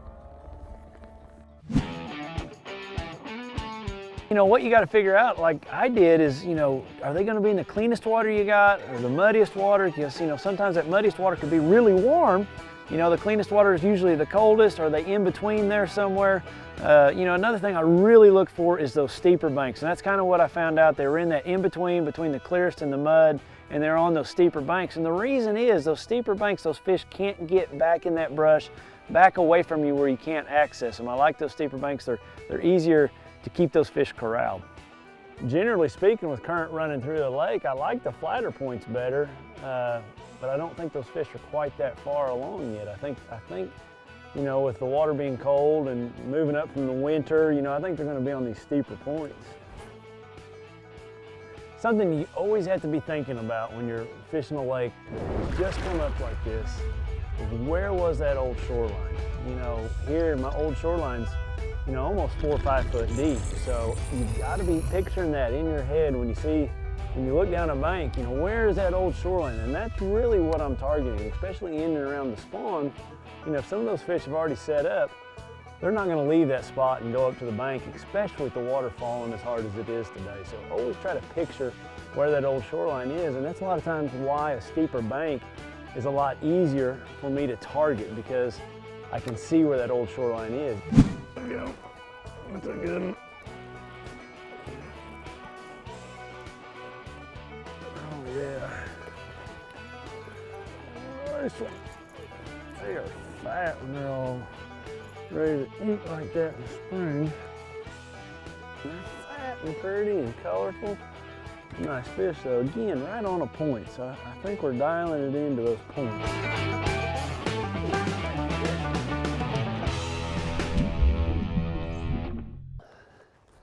You know, I've had most of my bites this morning on a crankbait, but I just had a feeling right there a spinnerbait might, you know, it's two of my favorite baits in these conditions. You know, obviously crankbait, spinnerbait, and you know, I just threw that spinnerbait up there and got that bite. So I'm gonna keep trying both of them, but you know, they'll bite both. They're both key baits to have tied on this time of the year.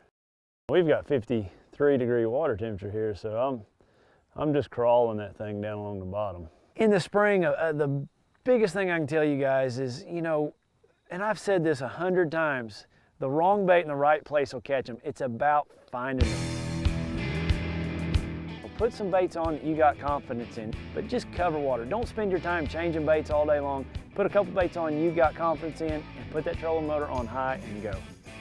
For what I'm throwing, that 7'1" Johnny Morris Platinum rod and that medium heavy action is the perfect action for those two baits.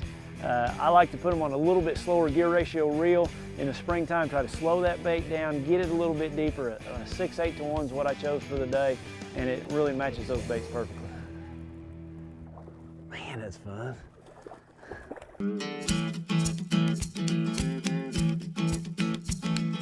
Hey, when you're faced with those changing conditions in the spring, you know, the biggest thing is to put a few baits on that you got a lot of confidence in, cover a lot of water, find the most stable, consistent water that you can find, and preferably the most warm water that's in that reservoir.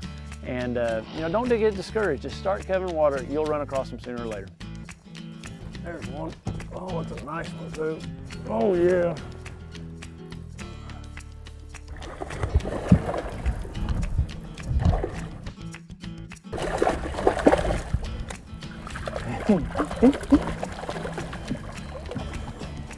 Oh, covering some water. Got us another bite. That's one thing about it. When that water comes up and goes down and all that happens in a very short amount of time, you've got to cover a lot of water just to get a few bites. That was fun.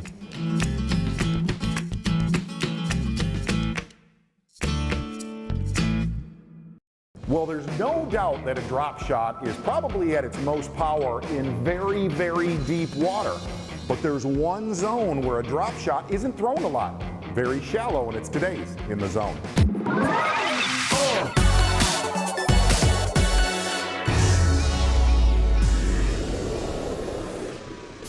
He's got it. Ooh. Wow, look at this one.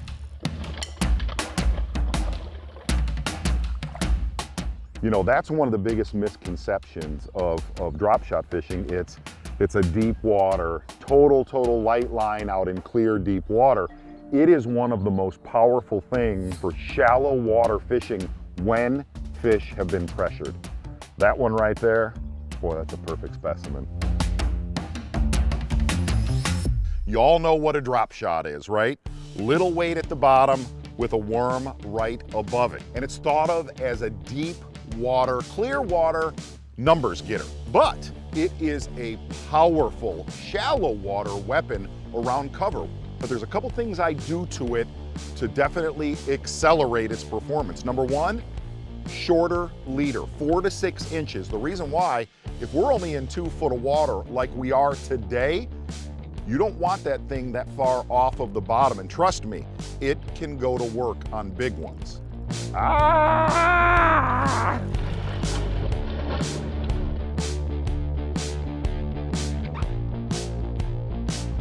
Like when I'm out deep, I generally have a leader that's, you know, 12 to 20 inches. But if you notice on this little dude right here, my leader, call it 5 to 8 inches. 5. Here's the best thing I can tell you is if you drink a lot of coffee like myself, you get a natural shake to where it doesn't overfish that drop shot. All I do is Texas rig it on a Trocar number 1/0 straight shank finesse hook. I have a Strike King Dream Shot right here. The thing to know about a shallow water drop shot, you are showing them a notoriously deep water technique, a phenomenal deep water technique up shallow, and a lot of times I guarantee you, they've never seen it.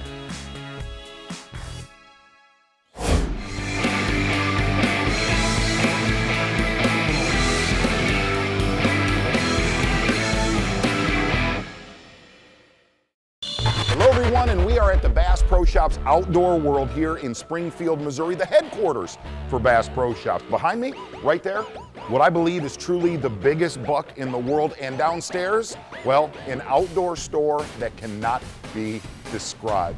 And on today's show, well, Kevin Van Am, he's going to show us that strange time between pre-spawn and spawn and exactly what the bass are doing. That's today's In Depth. Then, little swim baits can produce big results as we go in the zone. But first, Edwin Evers is going to show us a new bait and technique that might surprise you. Here comes fishing in 5.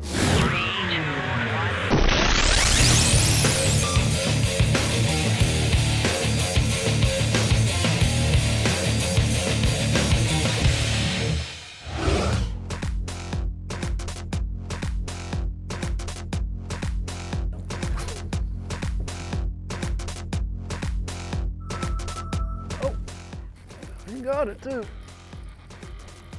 Oh yeah, that's a nice one.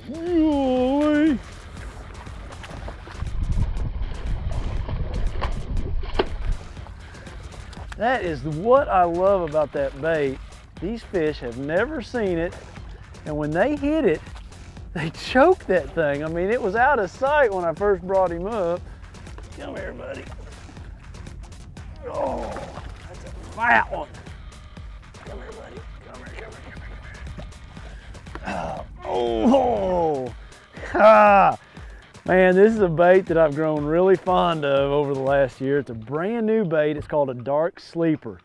And I fish it a lot like a jig, and these fish have not seen it. And you catch great big ones like that.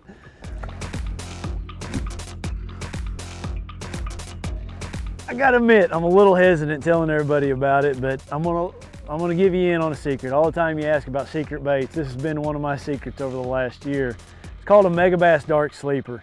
And when you first look at the bait, you think it's a swim bait, and it's not. Think of this bait as nothing more than a jig. It's a bottom bait. It's got a lead right there in the belly of it, and it's meant to be dragged along the bottom just like you would a jig. Man, you talk about a fish catching monster right there. That's it.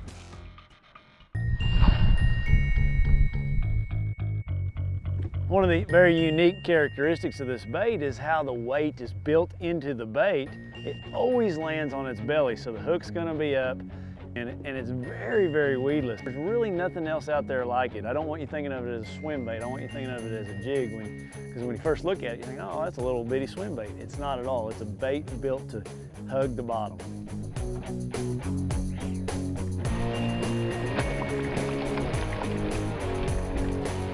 Yes, look at that one.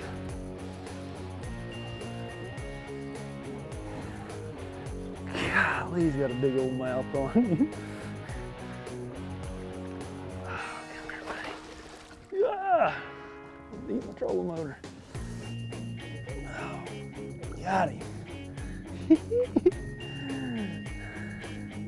What's really neat about this bait, there's all kinds of cover down there. You know, I'm throwing all kinds of stumps and brush piles, and there's no weed guard, but this dorsal fin protects that hook. It's very, very weedless. This thing caught a lot of fish in grass and wood, and catches big old fish like that. Isn't that a pretty fish? Look at the little bit of black markings on it. I like to use a 7'4" medium heavy rod with this bait. I've got a lot of backbone, but a lot of tip also. You know, this isn't a heavy line bait for me right now fishing deep like this. I'm using 14-pound test, so the 7'4" is perfect. Now there's times when I use this bait up shallow, flipping it and pitching it around docks. That's when I'll go with a little bit heavier rod, say a 7'6" heavy action, and a heavier line. But out here deep fishing over the structure like I am with it right now, the 7'4" is perfect. It's Johnny Moore's Platinum. Right here on this cast, I let it go all the way to the bottom. I just hit bottom, and then I'm just gonna drag that bait just like you would a jig coming back. And you know, again, this is a different type bait. That's why I keep referencing a jig. I want you to fish it like a jig. You know, one of the great things that I like about this bait so much, it represents different things. It represents a goby really, really well. We've got goby colors. It can represent a shad, it can represent a bluegill, and it can represent a crawdad. How I work this bait just like a jig. I'm keeping it on the bottom, I'm dragging it on the bottom. Don't get too big a line, because I want to keep contact with that thing on the bottom, and you get too big a line, it takes longer to get to the bottom, and you don't stay on the bottom as well. I'm using fluorocarbon here 14-pound test, and it's working really well.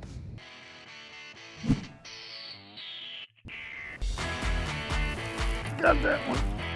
Oh, that's a big one. Golly, what do I got? Oh! Ho, ho, ho, ho, ho. Oh, man.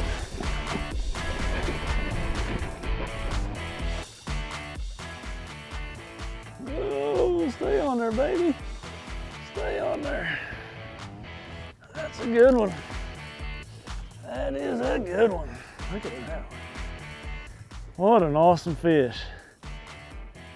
Think of a dark sleeper, you think of a swim bait. It's not, it's a jig. It's just a great bait to throw down on the bottom. You catch great big old fish that haven't seen it yet. It's a lot of fun to fish. Thank you, girl.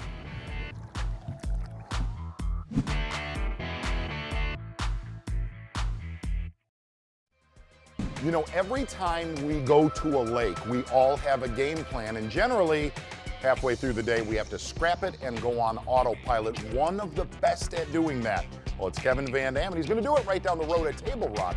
It's today's In Depth.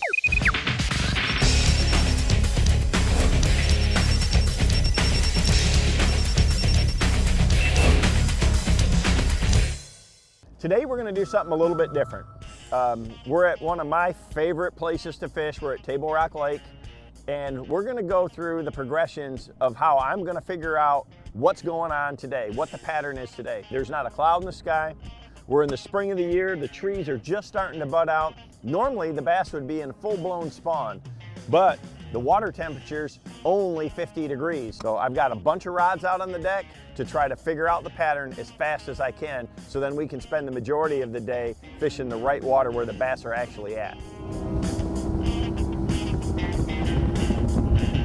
You know, today we started out at Table Rock not knowing what the fish were gonna be doing. You know, I had a bunch of rods out on the deck, had, you know, several different crankbaits, a 3XD, a 5XD, both kind of in crawfish patterns, a couple of different jerkbaits, you know, shad patterns like that, a swim bait, you know, all the things that I knew I could cover water with and fish efficiently to try to find the bass as quick as possible.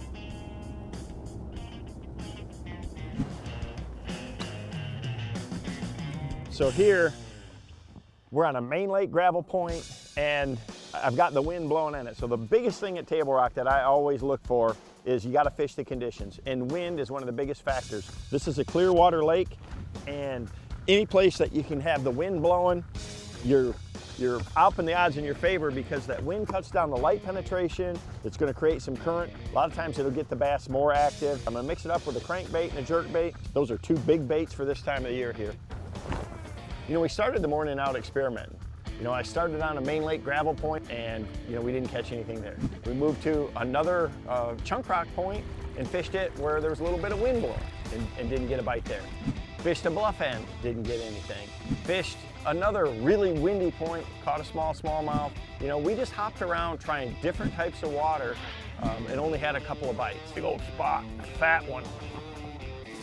I'm just trying to figure out what the fish are focused on, you know, if they're just on the gravel, or if it's right where the bottom composition changes, which is something that's very, very important on any highland reservoir I've ever been to, is look for those little transitions where there's a good rock or a bottom composition change. But eventually I know these fish want to spawn, and it's all about the pea gravel down here. So the smaller gravel, banks and things like that, they'll end up in some of these pockets, but it's a little too cold for them to be spawning, so we're just going to try to mix it up and find out what they're doing. Points are a key here.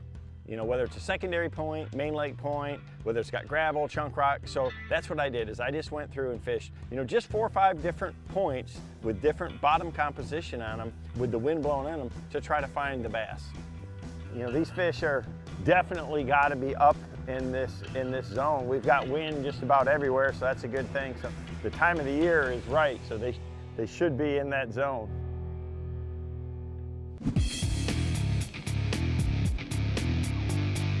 The key is to keep moving. Eventually, you're gonna land in an area where something's a little bit different, and those fish will be active. It's amazing how you can run a mile or two, and it's like it's a whole different lake. I finally am going down the bank, And with my polarized glasses, I seen a black cloud up there. So I knew it was shad. You don't normally see big balls of shad like that up in shallow water. So when I saw that, I knew there was gonna be bass in the area. There he is too. Wow, that changes the game. Back here in the creek, and I look up there and I see a black spot, and I'm like, is that a ball of shad or a brush pile or something like that? The water's a little bit colored, but there is a huge cloud of shad right there, and they're right up shallow, so that might be the clue that we're looking for. When you find a group of shad at Table Rock like that, there's gonna be a lot more in the area. So all I did is start running the best points around that creek, and bang, immediately I caught a good fish. I saw these birds here. He ate it too, head first. I saw these birds here, and the shad in this cove right here, and I caught one good largemouth back there, shallow, and I saw these birds diving out here, and I'm like, man, you just Table Rock, you gotta look for all the clues. So pull up here, the birds wouldn't even hardly move. They're still sitting over here, but you know, there's obviously some bait in the area, and that's what you have to do, is you gotta find what they're after that given day. We're gonna keep moving around here and see if we can't, you know, even put it together even more. So far, just a couple of nice fish though, and that's what it takes, is once you find the right area, you can do well in a hurry. Maybe I've been focusing too deep. Every day's different at the Rock.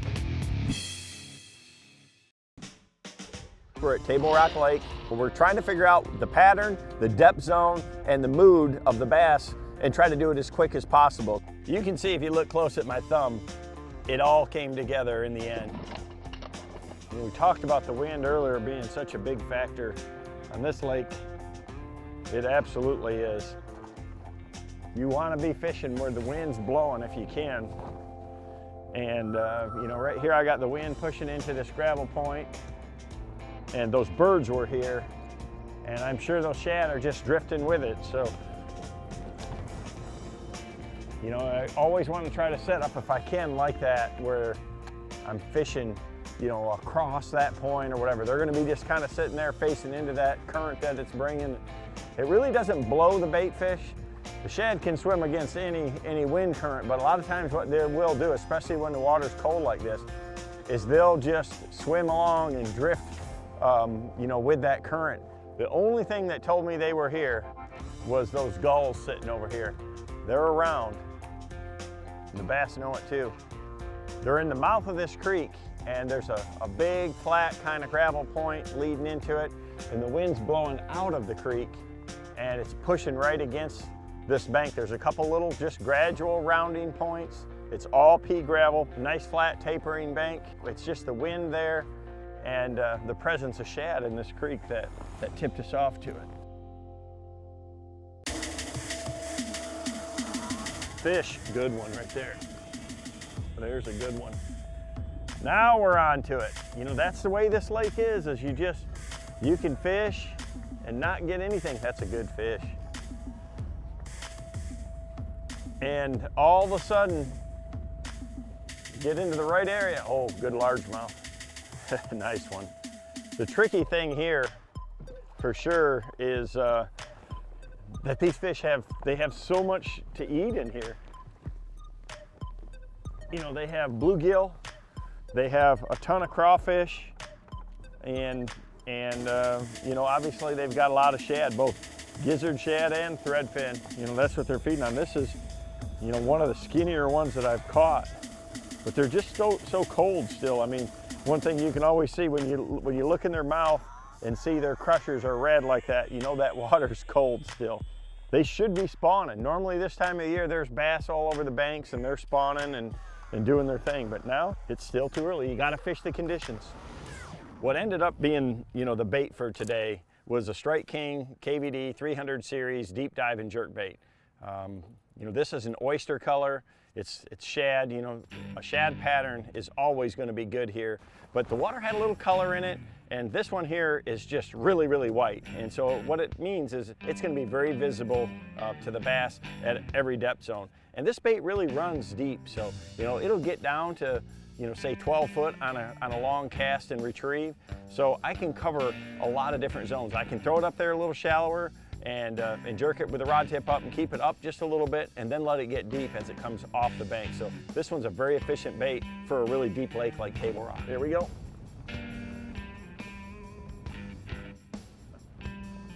Spot. Chunky. Look at, you can just see they're ready to come up and spawn, and look at his belly. They're getting ready to spawn. Just really getting dialed in now. I mean, with the wind in this area, once you find an area, you know, where the bass are moved up, or like this here where the bait's moved up like this, you can do well in a hurry. Got another one. That one feels better. Good, solid largemouth. Nice. Look at there. They are ready for spring. And this one looks like he's been doing a lot of shad eating. 3 casts in a row. That's what it's all about. You know, we started out, you know, fishing some main lake stuff. We fished some gravel, we cranked, we jerked, the wind picked up, and just started getting after it a little bit. And now we finally got in an area where the bait and the bass have collided. There we go. So many times when I'm fishing Table Rock Lake, it happens like this, where, you know, you just keep moving, you just keep running. You fish the conditions. You know, we had the wind, you know, it's the right time of the year. I know they're gonna be up in that shallower zone. They're wanting to come up and spawn. It's just a matter of finding the right area and the right presentation. And when you do, the magic happens.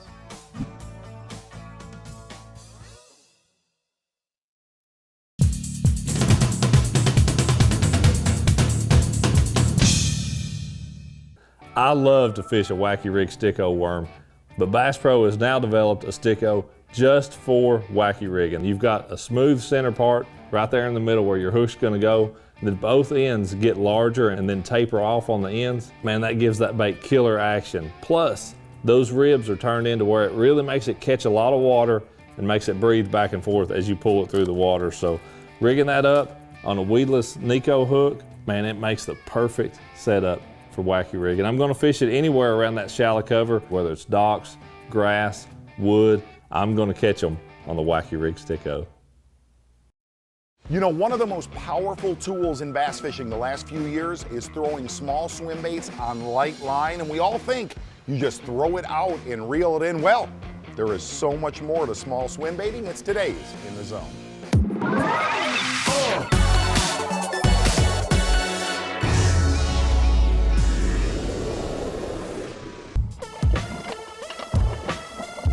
Oh, it's not a bad one.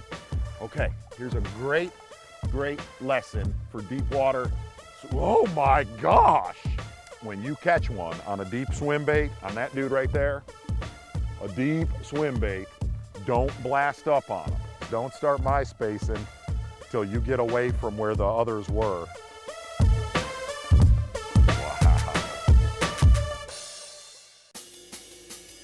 You know, one of the best big bass techniques I've learned in the last 6 years, light line, heavy swim baiting in deep water. I'm talking 20, 30, 40 feet of water. And really the magic in this is that jig head, 1/2 ounce or a 3/4 ounce light wire jig head.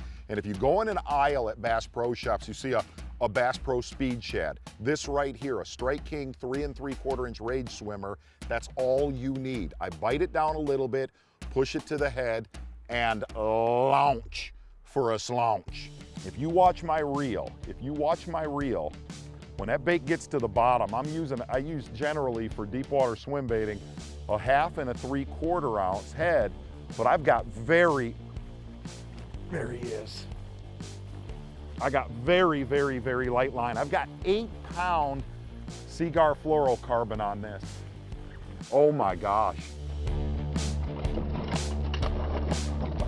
Let me move this mess. I've got a disaster in here. To me, that, oh my gosh, man. That light line, that 8-pound line, lets that bait right there just wag. You see how I'm wagging that right there? That's all you want that bait to do for him to react. You never want it 2 or 3 feet off the bottom. You only want it that far. And the way to do that is to slow down or stop reeling. Gosh. What a bite, man. Really, when you go do this year, just make sure you say to yourself, there's one following it. There's one following it. Because I got news. He might not be the biggest one of the summer. He might be the biggest one of your life.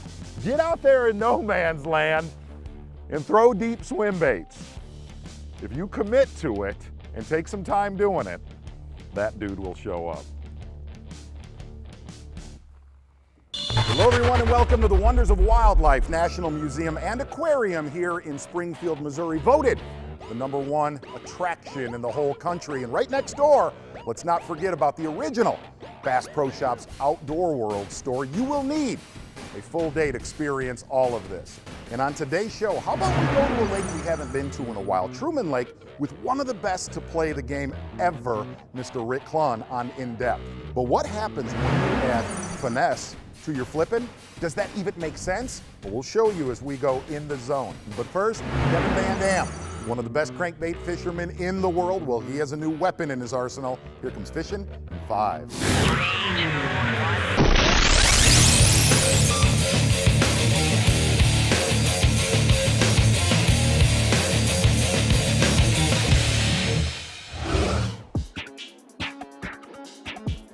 You know, one of the big rules in crankbait fishing, that's a good one too, is you want to be hitting the bottom, or you want to be hitting something to trigger strikes. And that is really true, but it's not always the case if you've got a bait that has a lot of action to it. A square bill crankbait is one of those baits that is kind of a catch-all, do-all for me. You know, the KVD 1.5 is a bait, you know, I've won the Classic with it, I've won a lot of tournaments with it, and what's awesome about it is that it really has that incredible action. Let's let him go real quick. But the biggest thing is that even when you're not hitting the bottom with it, it's very erratic. It's got that hunting action. It just doesn't just wiggle through the water. So I wanted to create a bait that hit that next level, that allowed me to do the same thing, but in deeper zones. So we came out with a new KVD 1.5 deep. So this is a bait that's designed to run, you know, 8 to 10 foot deep. I've got it on 12-pound Bass Pro XPS fluorocarbon right now. With that square bill, you know, if you're fishing rocks or hard bottom, it's gonna have that deflective quality that you want, that's gonna trigger a lot of fish. But even in open water or through the water column in clear water like this, it has that unique erratic action that triggers bass into biting. So it's one of my favorites, something I've been working on the last couple of years to develop, and now I've got something for that next zone. I think the pros have known for a long time that square bills are great for a lot of situations, and it's one of those things that we created them, or kind of thought that they would be the replacement to spinner baits. You know, you throw them in shallow cover laydowns and things like that, and they work great there. But it's also because of that unique erratic action in a good square bill that you can catch fish in a wide variety of situations. Not a big one, but good bite. You know, today we've got pretty dang tough conditions. You know, it's really windy. The wind's blowing, you know, 15, 20 mile an hour already.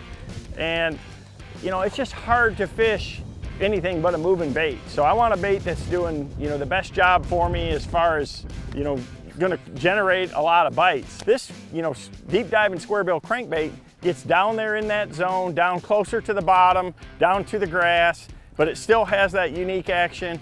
And a lot of what I can do to enhance that is with my retrieve. So, you know, I'm stopping it and starting it a lot, giving it a little twitch. I'm trying to make this bait erratic, and it just allows me to be really efficient, even on a day like today when I have a tremendous amount of wind. The most critical thing that I try to do is whatever zone I'm trying to cover is pick a bait that's going to do it fast and efficiently for that depth zone. So that's why I love crankbait so much, is because they're very specific in their depth ranges, and you know, this is the perfect bait for this, you know, 8 to 12 foot zone. So it allows me to cover a ton of water in a hurry and not fight the wind.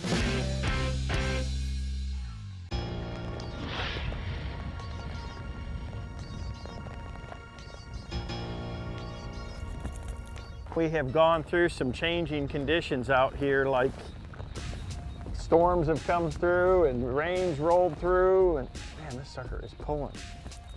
Yep, he's hooked. Not that big, but he hooked right there in the gill plate. So I've been experimenting with a lot of different colors, and I switched to this orange brim.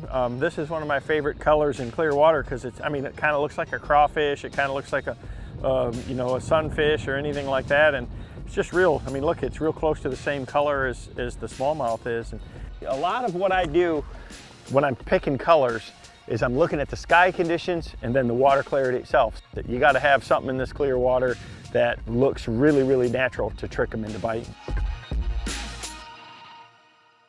You know, just because a crankbait has a round or a square bill doesn't really necessarily mean the exact action that it's going to have. You know, round bills in general, you know, like this 5XD, you know, they tend to have a tighter action, and when they hit a piece of cover or hit the bottom, they want to roll off. I mean, the bottom's going to follow the contour of that round bill.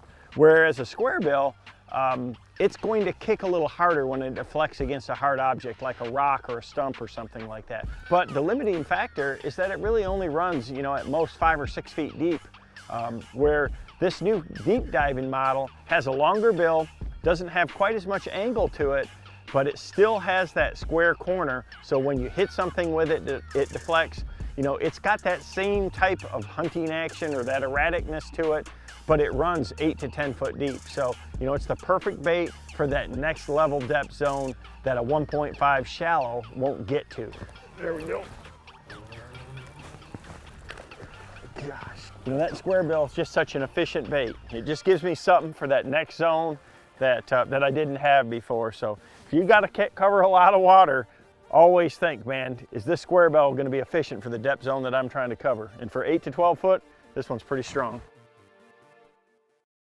You know, sometimes here on the Bass Pros, we like to challenge our pros with the same conditions all of you face. High skies, calm water, pre-spawn bass.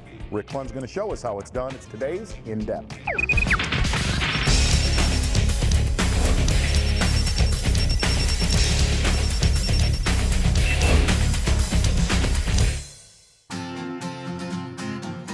If people would ask me what is the hardest season for me, it's the spring.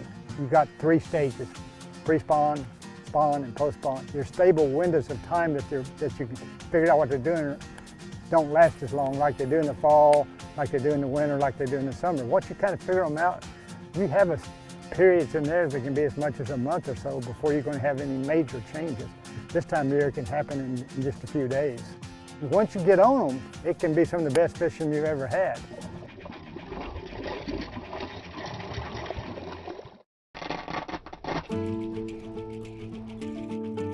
You know, in the early spring, if you're just going to the lake and you really want to try to get a feel for where the fish are at, are they pre-spawn, spawn, or post-spawn, one of the things I do is really just read the trees. Once I start seeing all the wild plums, which are the white flowery deal, not a dogwood, but I start seeing them, I know then that we're still pre-spawn. Now, when all of a sudden you start running into the redbud trees, usually that means the first wave of fish will start to be moving in that area to spawn, but it's only in the real warm areas, the areas that warm quickly. The north banks, protected coves, things like that on the north and west banks that warm quickly. When the dogwoods show up, it's usually the first key that there's going to be a pretty widespread spawn going on. And so looking at this, looking at the trees, we're definitely here pre-spawn. And then everything else confirms that too. Our water temperatures are sitting in the high 40s and 50s. So if you're in a pre-spawn, what do you do then? You actually start trying to predict, okay, the little protected coves and pockets on the north and west side and pre-spawn, are the first areas that are going to warm up. So any movement shallow should be in those areas first. So what we'll be looking for is what I call the staging areas. And these are areas where the fish move to. They still got access to deep water. What I will look for first is the creek channel that goes nearest to that area. Even though they're not spawning, they're moving that direction. They can stage there, and then once it gets right, they're going to move in these pockets and spawn.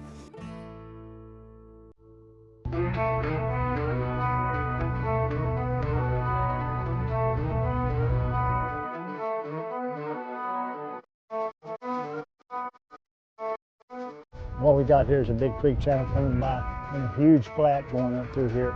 So my guess is they're still holding near the creek channel, but that's just a guess. It could be had moved up into flats, so we're inside a little bit above the edge of the creek channel where it intersects those flats. I think this might be the warmest water I found. It's showing about 50 to 52, and everything else has been 47, 48, 49. And that could be the difference. That's kind of the dilemma this time of year. I like to cover water fast, and I won't use fast moving baits. But really, with water temperatures like we had, 47 degrees, you still want to use fast baits that you can make a lot of casts with, but you don't want them working fast. You got to slow them down, you got to stop and go, you got to let them sit there just like you would a stick bait sometimes. But my preference is to start with crawfish colored crankbaits, shad colored crankbaits, you know, spinner baits and stuff like that. Those tends to be the one I really use to try to figure out exactly what the fish are doing.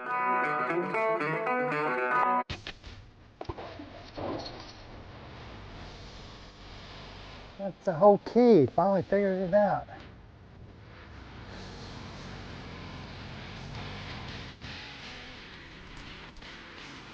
Smaller spinnerbait.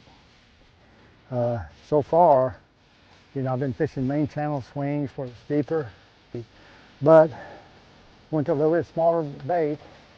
Again, on cold water fish, a lot of times you want a smaller bait. So a lot of times in that colder water, you got to downsize on the size of your bait.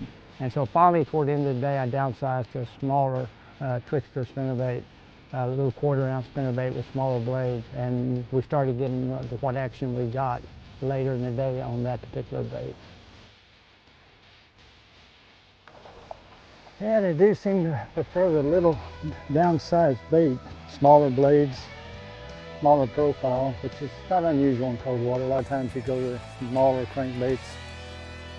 They're just not super aggressive on the bigger stuff.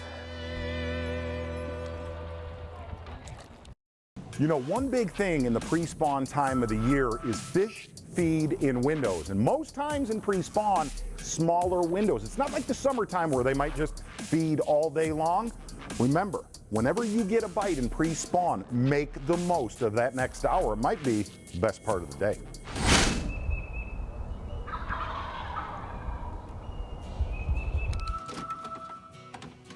I enjoy camping because it really puts me back more into the natural rhythms quicker than if I was staying in a warm motel room or something.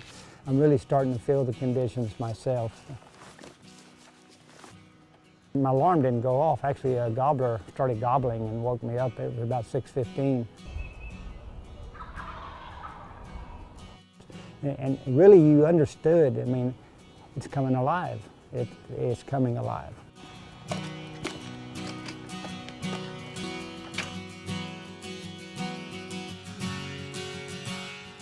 Yeah, that's one of the things that we often forget about this time of year. We think about warm days, we think about full moon phase, but one of the most important things we always forget about is how important warm nights are. And that may be more important even than the warm days. So these 50-degree nights can really change things fast. We've kind of switched over today. I'm still going to fish the same kind of stuff where I think they're going to stage. Channel swing banks leading into pockets, channel swing banks going by points. You know, all those kind of things where they should be moving up close to where they're going to eventually spawn, but they're not there yet. And so the only thing we're doing a little different today, we're going to work that same kind of cover and that same kind of water, but I'm changing colors of the water. The water we had yesterday, we had about 2.5 foot visibility. I'm changing to where we have probably a foot visibility, a little bit more off-color water. That off-color water, because it's got some more suspended particulates in it to make it off-color, tends to absorb more heat quicker. And so especially the shallow water on these bright sunny days will tend to warm up faster than clear water might. You know, these fish will be up in these rocks now. This is channel swing bank, little pocket there where they might spawn. This one is by God got a bonus. We got a stump on it out here. If there's one there, he ought to come off that stump.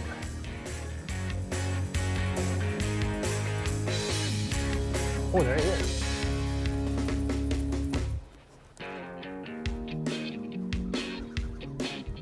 That don't act like a bass unless he's foul hooked.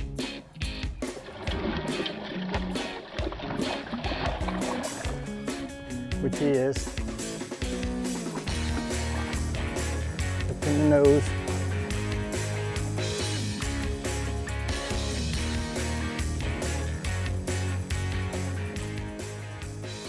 See where he's hooked? He's hooked right in the nose, but that tells you better be a little ginger with how you fight the fish. I don't normally allow largemouth a whole lot of freedom to fight me, but when I feel like one's hooked in the nose like this, you know he's probably maybe not hooked very well, but still he comes in the boat.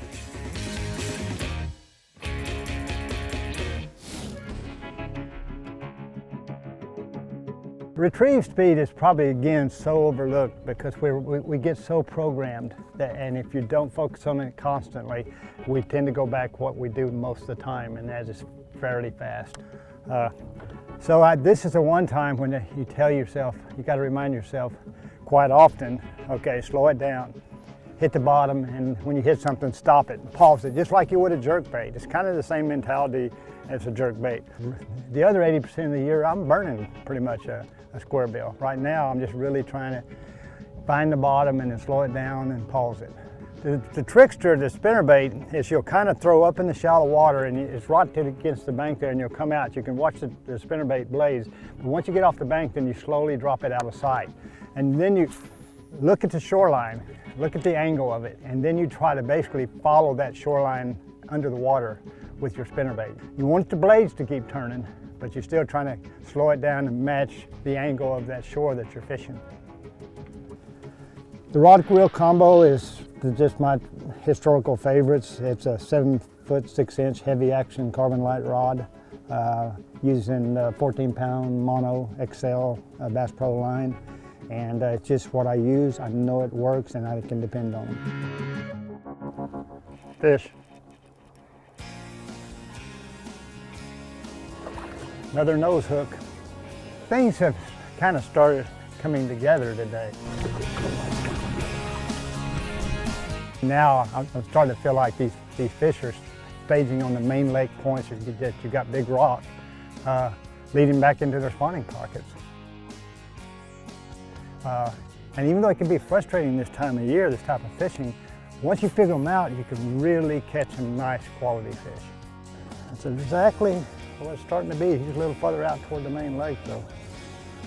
Pattern is starting to come together. Maybe it's just a little bit more off-color water that's got them up even a little shallower. I think I'm learning. We always think we're smarter than we are, but it's that, you know, they're basically still on these little channel sweeping banks at the mouths of the pockets they're going to spawn. And the little bit off-color water seems to be working better than the clear water. And the real key to becoming and to having a good day is once you kind of fine-tune where you think the fish are, then you can kind of really quit fishing all the non-productive water and you've got more and more casts going into productive areas.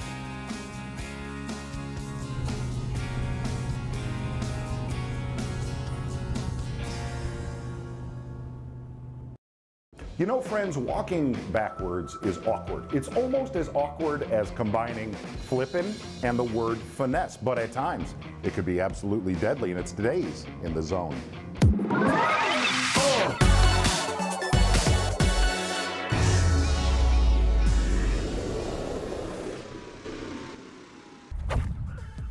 Nice one. What a bite, what a bite, what a bite. Oh, that is so magical.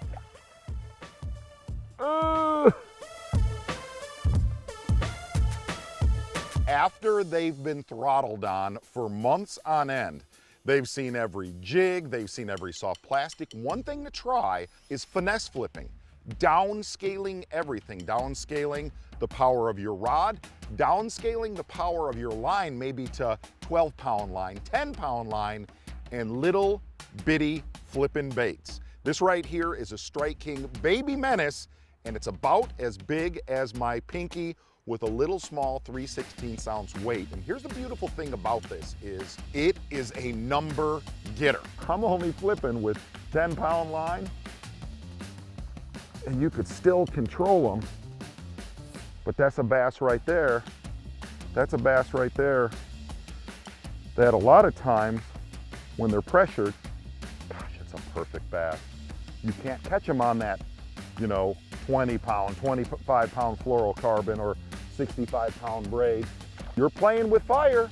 You're gonna lose a few, but you are exponentially going to get more bites. The way we were rigging this bait today out on the lake, I had a 1/0 Pro V Trocar worm hook, a Strike King Baby Menace, and a 3/16 ounce weight on 10-pound Seagar fluorocarbon.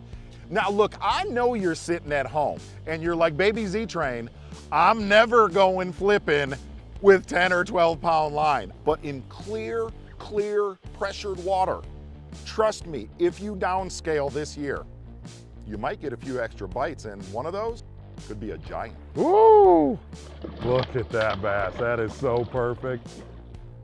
Are you kidding me, man? That is truly incredible to go through an area where you know people have used artillery, big line, big baits, to go in there with a light line, 10 to 12-pound line, a small little finesse flipping bait. There's the reward.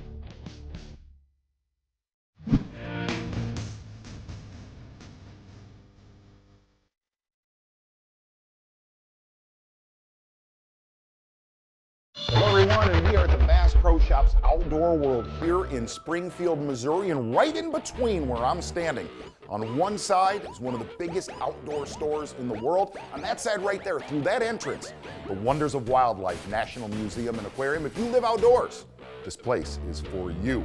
And on today's show, well, Chris Lane is going to show us one of the biggest challenges in bass fishing. Cold front meets what to throw and where to start on today's In-Depth. Then, don't forget small jerkbaits for big results as we go in the zone. But first, Kevin Van Dam is catching giant smallmouth bass on a brand new drop shot bait. Here comes fishing in 5.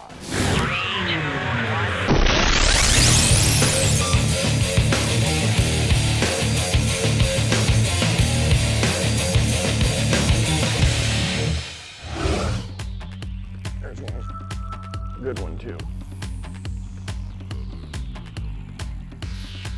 Oh yeah. You know, there's a lot of fun ways to catch smallmouth, but there's probably not a more efficient way to catch them than with a drop shot. And you know, when the bass are on bait, a drop shot, you know, keeps that bait up in front of them, and you know, it's off the bottom. It gives it a ton of action. And this bait that I'm using today is really unique in the sense that, well, that's a big one. It just does such a great job of imitating what they love to eat. So we're gonna showcase that today. That's a really nice one right there. Look at that right there.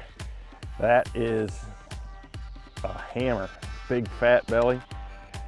And I got him hooked right there in the tip of the nose with that Z2. This is the new little baby Z2, and you can look at it. You can see how lively it is. We'll show you a little bit more of that here in just a second. But it's a really special bait. Anytime you're fishing when they're on a bait type bite, this right here is something that's a great option for a drop shot.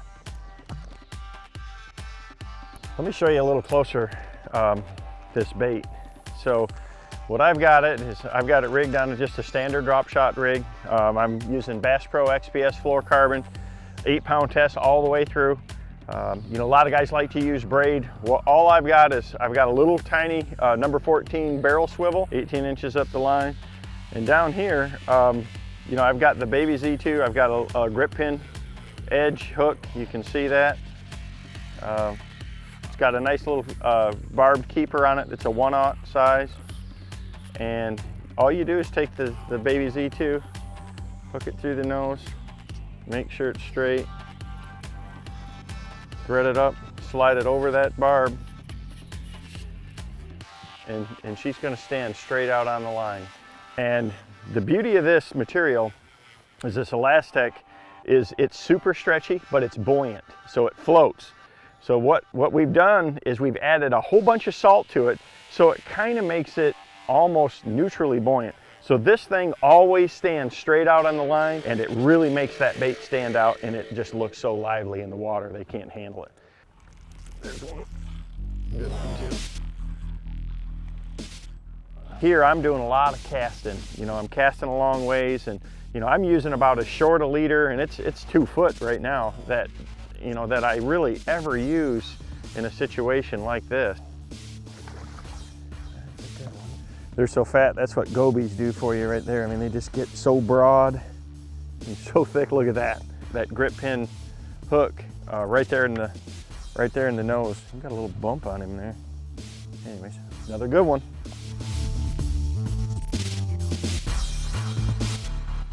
You know, it's a couple of feet to the weight to that bait, but again, if you're fishing vertical, it's this high off the bottom. But when you're casting, it's at an angle and it's closer to the bottom like that. So you want this bait nice and visible to them. And you know, right now I'm using a glimmer blue. You want something that stands out and that they can see from a distance. So something like that that really stands out is what they're targeting anyways.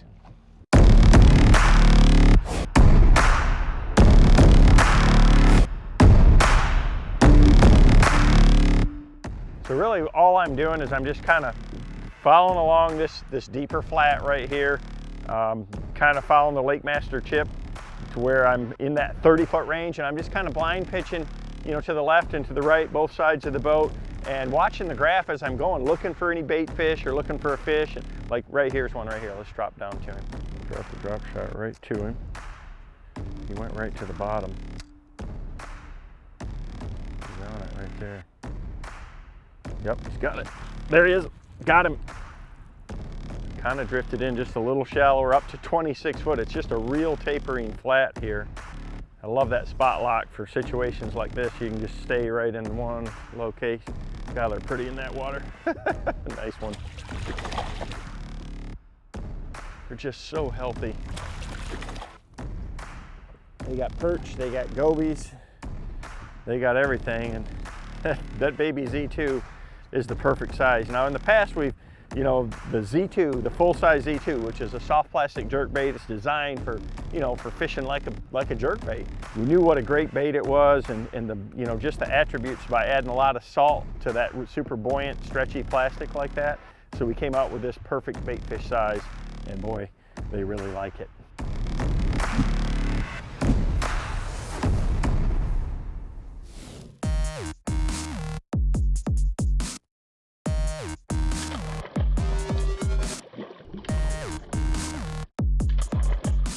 You can see here that, you know, there's the shallower flat here that's like 10 feet deep, and then it stair steps down to 20 and then out to 30. And I'm just basically fan casting along, hitting all these different tiers in front of me, just pitch left, pitch right, and watching the graph while I can. And they're really all through these flats, just looking for the bait.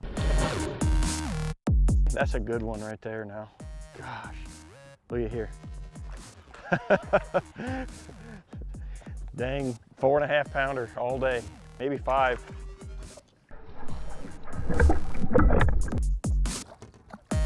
Oh, look at there. I mean, that is a dead-gum slaunch. Oh, that's solid right there. Yeah. 5+ for sure.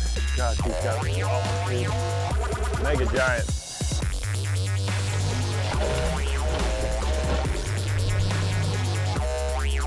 Look at that. He's looking for it. Oh, man, big one. And look at, he's got that Z2 all the way down. This bait, when they're on bait fish, it's just so lively, man. There's just nothing like it. They're durable. When you have them threaded on with a hook like that, you can catch a bunch of fish with one bait. So not only is it effective, but it's pretty darn efficient. That's a big one.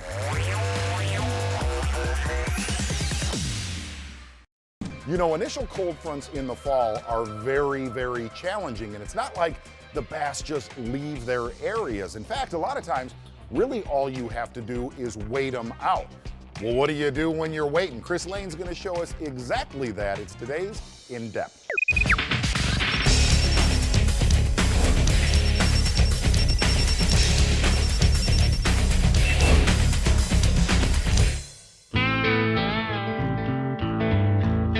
We've been catching them out here and been having a blast. It's been unbelievable. The bite has been fantastic. Of course, that's right before a cold front. Now the cold front's hit. 23-degree drop in the temperature change. Sun's gonna come out. It's not gonna warm up a whole lot, but it's gonna warm up. So you just have to take your time, be patient, figure them out, and then kind of wait for them to bite. They still gotta feed, so maybe it's in the afternoon when we catch those really big ones. Cold front pushing through. The air temp has dropped 23 degrees, but not only that, the water temp has dropped 10 degrees. And I knew that something had to change. It couldn't be a really good aggressive bite this morning, especially as cold as it was. So I had to change up, put some different water column baits on, from a drop shot to a crankbait, and really just kind of feel the day out, but knew that later on in the day it could be really good. So we're gonna go way back into this creek and we're gonna try some different techniques to help catch this fish early.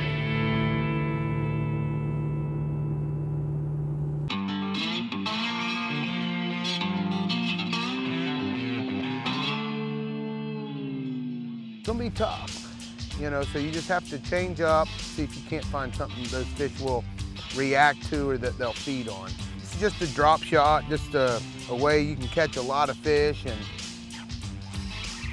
just slow and easy. Feels like a pretty good fish too.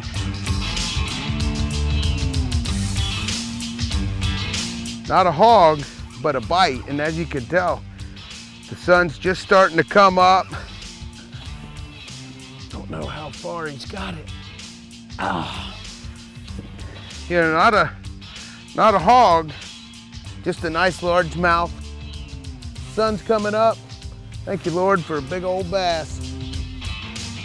The fish are still a little lethargic, but starting to warm up. I'm starting to warm up. I say we go catch some fish. You know, so going into the back of the creek today, the decision to do that was because I knew there'd be water coming out of that creek from the rain that we had prior to the front. So that is gonna in turn allow current to come through. It's gonna allow bait fish to come in there. And being in the back of the creek, that's usually where bait fish go this time of year. Old fatty bass right there. Not huge, but still fun to catch when it's freezing cold. Beautiful largemouth. We caught a couple of fish, and then we started going down the bank with a crankbait. You know, I picked up a crankbait because coming down this bank, you can see the rocks and the laydowns, and it's a perfect funnel. Those shad love to push back in here. I'm starting to see them pop. So I picked something up that I can just cover a little more water with and kind of imitate the bait, the shad. The sun's coming up and the sun's banging on these rocks, which means it's getting the water warmer. The bait fish are wanting to hit that warmer water as they're coming into the back of the creek. They're there, the fish are behind them. We started hitting them with the crankbait and man, started catching fish. Oh, there he is.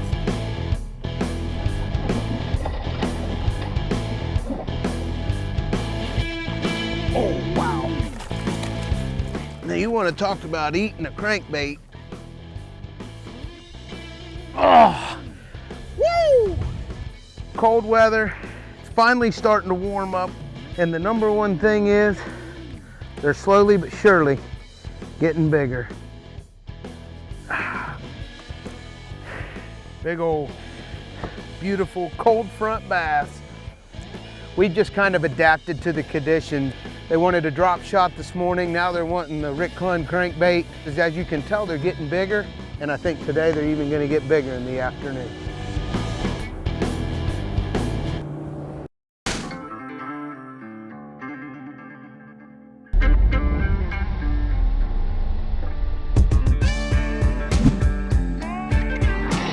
Since the cold front has come through, the mats are just now starting to heat up. I'm starting to see some action on top of the water. The fish are getting active. We're gonna hit the mats and try some of these techniques. I knew that at some point today, the grass bite was gonna get really good because of the sun. As the water warmed, the fish came up with it. So now, as you can see, it's really warmed up and these bigger fish should start to get active. Of course, we've come back to the lane changer and it's about time to start catching some bigger fish. And then we're just gonna throw it over these grass holes. Still gotta remember, it is high pressure. Even though it's warming up, you still gotta go slow. So I've spent a lot of time having to fish right after a cold front. And the one thing that I've learned is the really fast action, topwater baits, Whopper Ploppers, buzz baits moving really fast. I might get a blow up or two, but I can't get them to commit. So the key here is to be patient and work those baits slow. You know, when we designed this bait from river to sea, it's called the lane changer. And the one thing about it, it reminds me a lot of the double horse, but one thing about it is I always wanted the impellers to turn perfect because it's made for really calm water. And as you can see, they spin perfect every time. It's a very subtle bait, calm, cold front where you got to really work the bait slow and leave it in the strike zone, but those impellers work perfect every single time. When you're fishing grass mats or fishing grass or throwing topwater on the edge of grass, you know, you don't ever want to miss the point of the grass. As you can see, looks like this is the point right here, but with this water being down so much, that point of grass actually extends probably another 100 feet this way. So you want to fish all the way out here and then cut back in and fish that. But a lot of the times, those fish will push way out and you can see the point of that grass is going to be out there, and that might be where they're waiting to ambush. There's a good one right there. Just working it slow.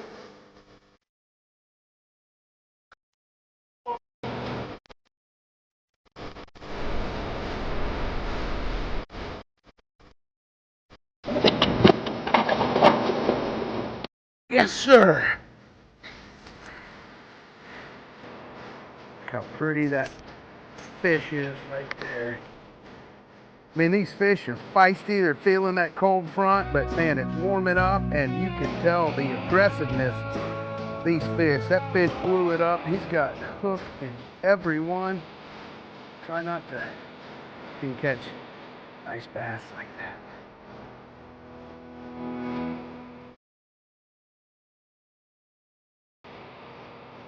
So going from the drop shot to the Lucky Strike Rick Clun crankbait to the river to sea lane changer, I mean, the day was just transitioning perfect. And then I knew that at some point today, there was going to be a frog bite.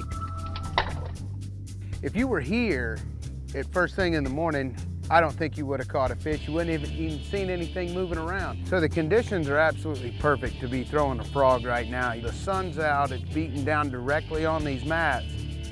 So these fish should be getting really fired up, and you want to leave that frog right there in the mat and just pop, pop. You really want it to look just like a frog or a brim that got blown up on top of the mat.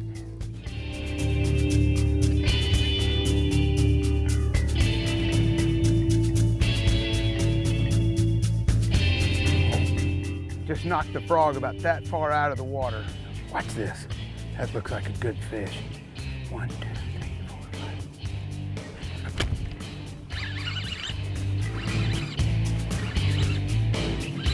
5. Patience, patience, patience. All right. And when you can catch fish on a frog in a mat and then still catch them on a drop shot first thing in the morning, the transition of learning how to fish a cold front kind of just played right into our hands. Holy smokes, man. So when that first major cold front comes through, remember, try something different, but then go back to the normal fall pattern. And remember, keep it slow. Oh man, I can't wait to get back out there. You know, the transition of the day, the way it's gone on from early morning to now, catching a a 3-pounder on a frog, and I can't wait to get back out there. The bass are biting, and we're gonna catch them.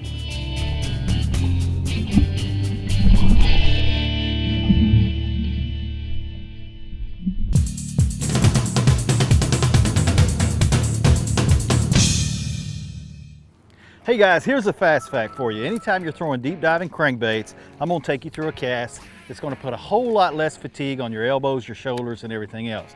The first 4 or 5 turns really get it down there, but for the retrieve, don't hold the rod like this and reel your crankbait in. That really puts a lot of torque on your wrist and your elbows and your shoulder. Point right at the lure and follow it in as it comes back. The only torque you're gonna have is right there in your grip. Now also, when you get the lure close to the boat, do about 3 or 4 quick pulls. So pull it up like this, reel up slack, pull it up, reel up slack. A whole lot less resistance. Those simple tips is gonna take fatigue out of your deep cranking. You know, a lot of people, when they think jerkbait fishing, they think kind of 5 to 15 feet of water. Don't overlook jerkbaiting in very shallow water. Let's get out with, well, that guy right there. It's today's In the Zone.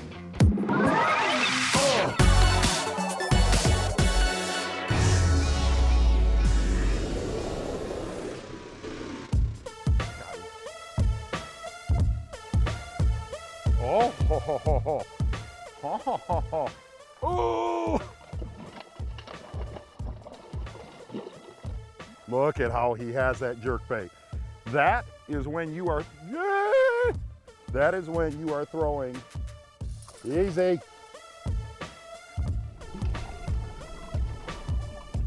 That is when you have the right jerkbait, when they've got it T-boned in their face. No back hook, no barely just chin hook. That is when you're throwing the right bait. You know, really over the last million years, a jerkbait has been one of the most powerful tools in bass fishing. The standard 3-hook jerkbait. This, over the last 5 years, has been one of the biggest players throughout the country. And I feel like, you know what we've done? We've shunned his little brother right there, the smaller suspending jerkbait. One thing about that shallower jerkbait, you can fish it in a lot of areas you can't fish those bigger jerkbaits. And the most critical thing is how you're jerking it. Jerk it to the side, jerk it up, keep it up off the bottom. And the great thing about this is you're showing them one of the most powerful techniques in an area they might not see it, in 2 foot of water, 3 foot of water where you're not throwing those bigger jerkbaits.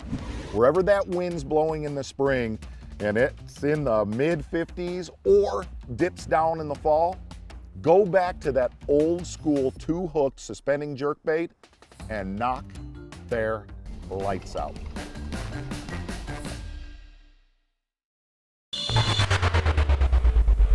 Hello everyone and welcome to the Bass Pro Shops Outdoor World here in Springfield, Missouri, the flagship store. If you're a fisherman, a hunter, or just love being in the outdoors, this place is for you. And on today's show, we're gonna get on the water with Ish Monroe and throw possibly the #1 topwater bait, the Whopper Plopper, and that's gonna be today's in-depth. Then, what is the best jig trailer for your style fishing? Little subtle differences, well, they make a big difference as we go in the zone. But first, Tim Horton is gonna show us how to tell the species of different fish on his electronics. Here comes Fishing in 5.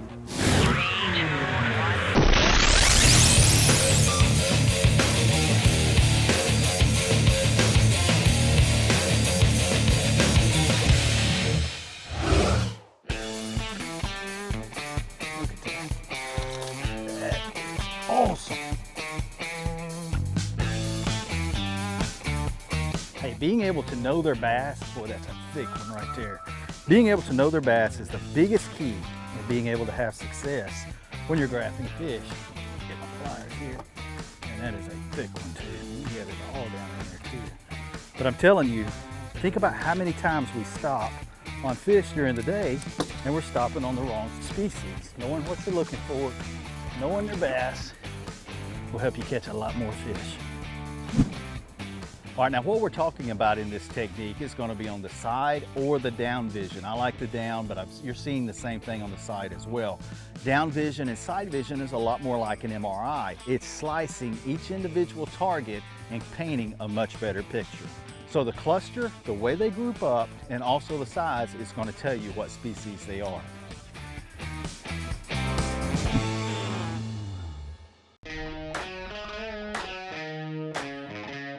Now bass is going to be more like splatter paint. They're going to be bunched up and grouped up, not consistent at all. There's going to be a few off the bottom, a few down deep, and the size is going to vary. Obviously a 2-pounder and a 4-pounder is going to be in the same school, and the 4-pound dot is going to be twice the size as the 2-pound dot. Look at that fish. It's awesome. Look at that. That is a tub.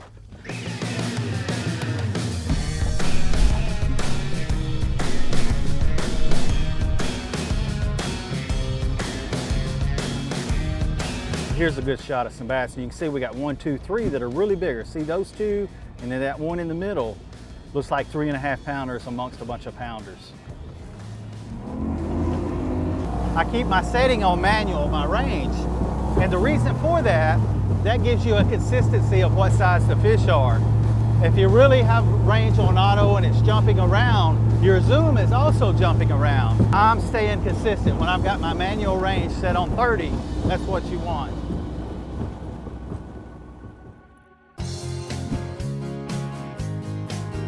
And then the second thing is the shad, obviously what everything down there is feeding on. They're gonna be tight, really tight, and they may be as tall as 10 to 15 foot tall off the bottom.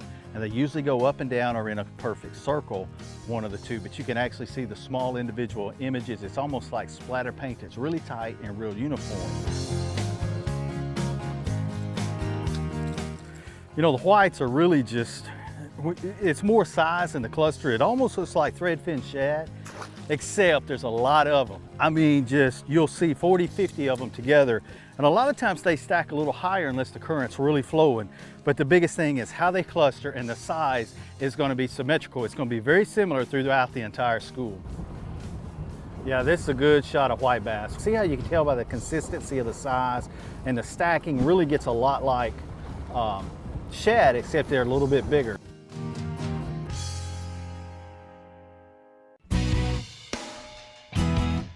You know, the catfish are going to be bigger. There's not going to be many of them in a school.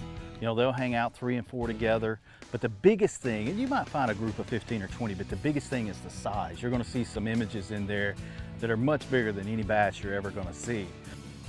All right, here's an example of catfish. They're really big and along the bottom. And actually the ovals are a little bit more vertical instead of horizontal. A lot bigger. And that's the biggest thing. You're not going to see the pattern. The pattern is going to be stuck to the bottom, usually not as many, and definitely much bigger. That's a group of catfish. If those were bass, it would be a lot more horizontal, the oval. And almost, it's like a tic-tac. Catfish invert the tic-tac, make it up and down, and that's what they're going to look like. Being able to know their bass is the biggest key when you're graphing fish. So the cluster, the way they group up, and also the size is going to tell you what species they are. And I'm going to tell you guys, it's important to know what you're stopping on. Proof point right there. Not bass.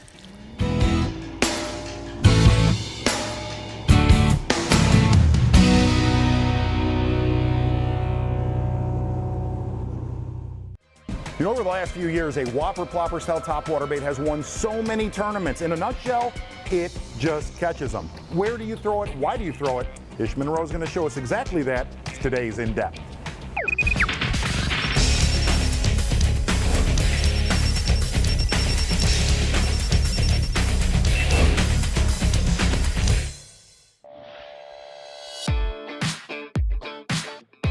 You know, the Whopper Plopper was the bait that everybody's been throwing. I mean, it's the easiest bait in the world to throw. You throw it out there, you wind it back, the fish eats it, and you wind the fish in. And they bite it. What else do you need? But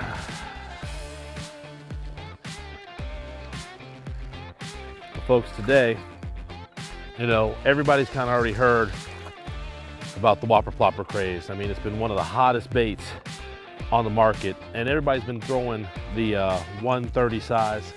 Today, I wanted to show you the little junior version, the baby, here, the 90 size.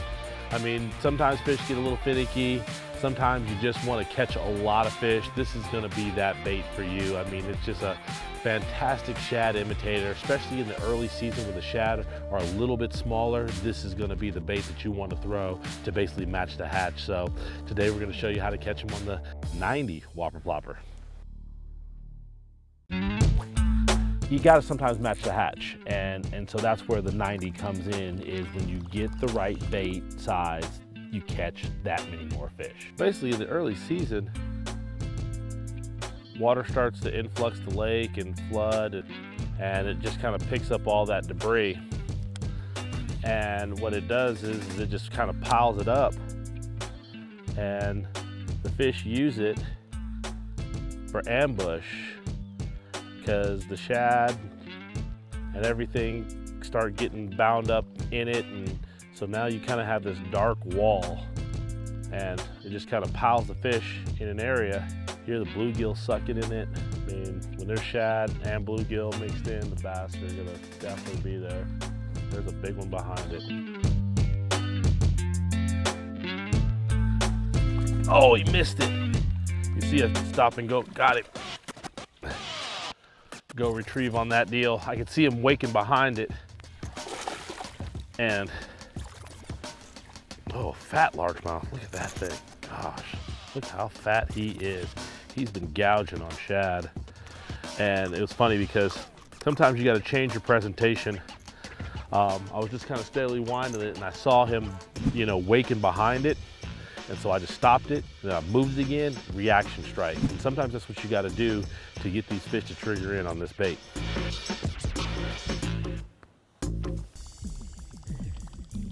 The 90 has a lot of action to it. It creates a lot of noise. That's why it gets the strikes that it does. I mean, it's going through there, and that's what the fish want.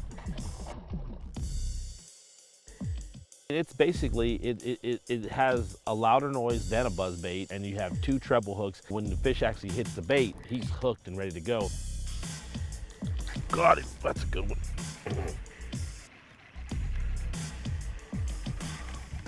Well, he thought he was really big.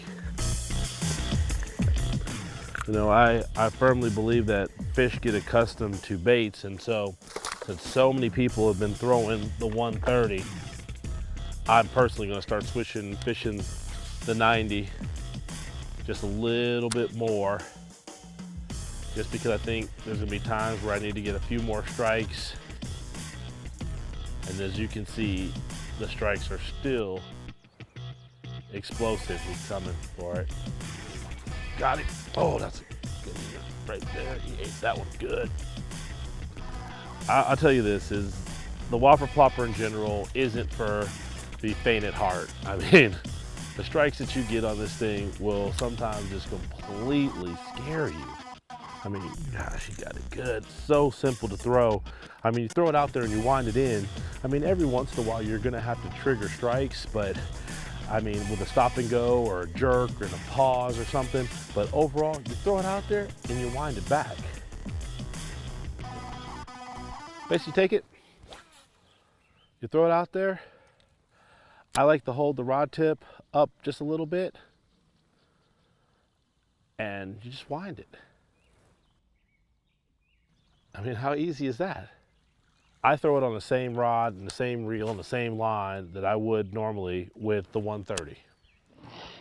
And, you know, for me, the rod being 7'4", Bryn Ayler cranking rod, which is a composite rod, and basically what the composite rod does is it allows you just to throw that Whopper Plopper a pretty good distance.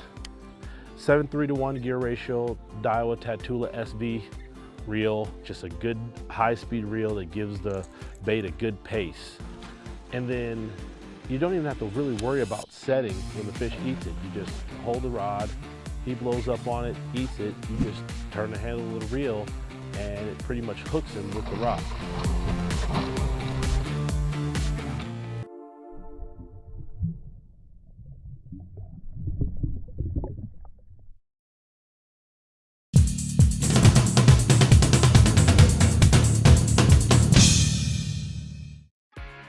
a nice roll cast with your left or your right hand is a must, in my opinion, if you're going to be a successful tournament fisherman. Just like any other cast, you have to load the rod, but this is just a compact, quick way to make a real accurate, underhanded presentation. So all you do is make a circle with your rod, and that's bending the rod, and that fast tip, it loads and you just send the bait out just like so, almost effortlessly. Just make a circle. If you learn that roll cast, you'll be a better fisherman.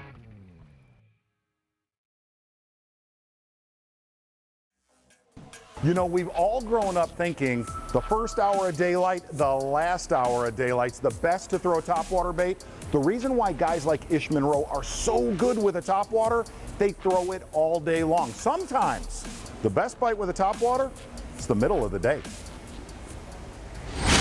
This is Ish Monroe. You're watching the Bass Pros. We're coming out of a break. You're watching me catch a bunch of fish on the Whopper Plopper 90. There's a big one behind it. Got it. Oh, there. That was a great strike. Oh.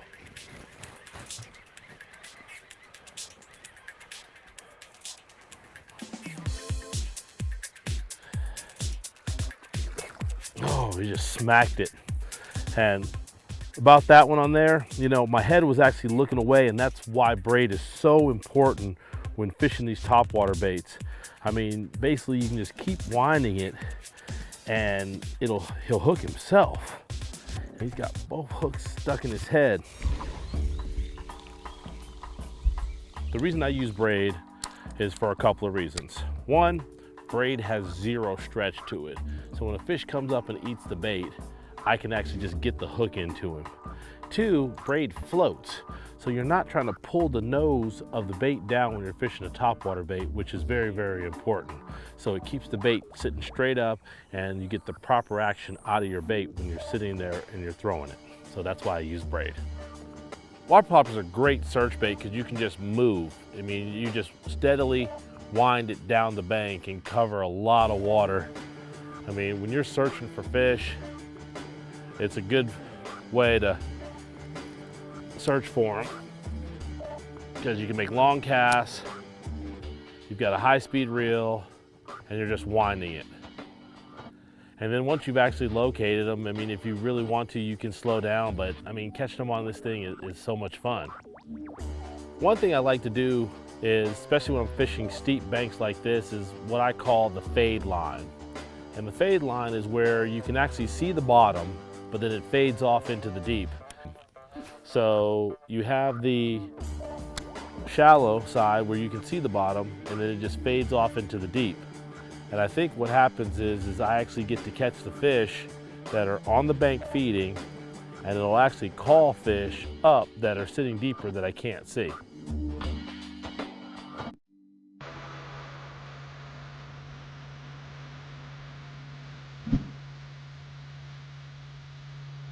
So I pull into this cove and there's shad everywhere, and they're all the same size as the 90. The bait ball's like the size of the boat, bigger than the boat. Perfect, except for the fact that there was so many, like almost too many. And that's where you have to actually do a stop and go retrieve or change the action of the bait, because once again, bass are a bird of prey. If it looks like it's injured, they're gonna go after that one. So that's why you had to change up. Got it. Oh, that was so awesome.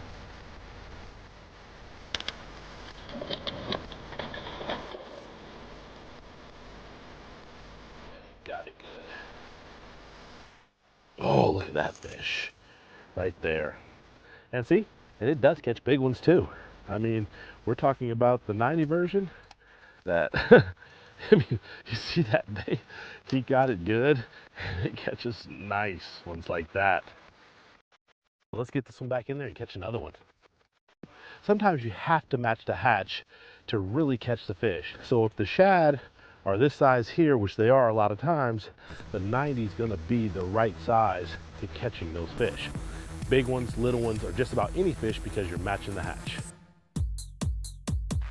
The reason I fish the Whopper Plopper 90 over fishing the 130 is sometimes you gotta, once again, match the hatch, get that smaller bait. It'd be almost a finesse version. Or, hey, you just wanna catch more fish. Smaller baits catch a lot more fish than bigger baits at times. It's been a phenomenal day out on the water, catching a bunch of fish on the 90. I mean, Topwater, what else? The Whopper Plopper 90 on top? I mean, what more can you ask for? It's been phenomenal.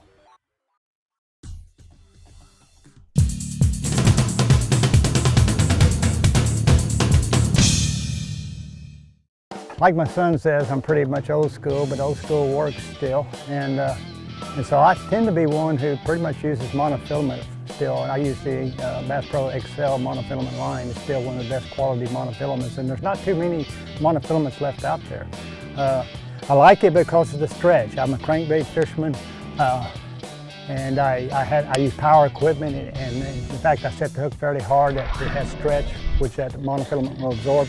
And plus, you know how many times you've seen me get hooked and I can turn and pop it loose. I can get it loose about 80% of the time just by doing that, but the monofilament stretch is what does that for you.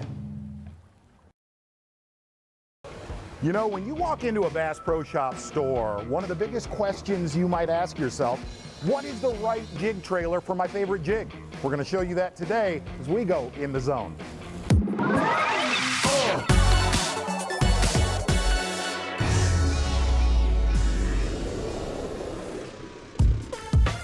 Gosh, what a bite.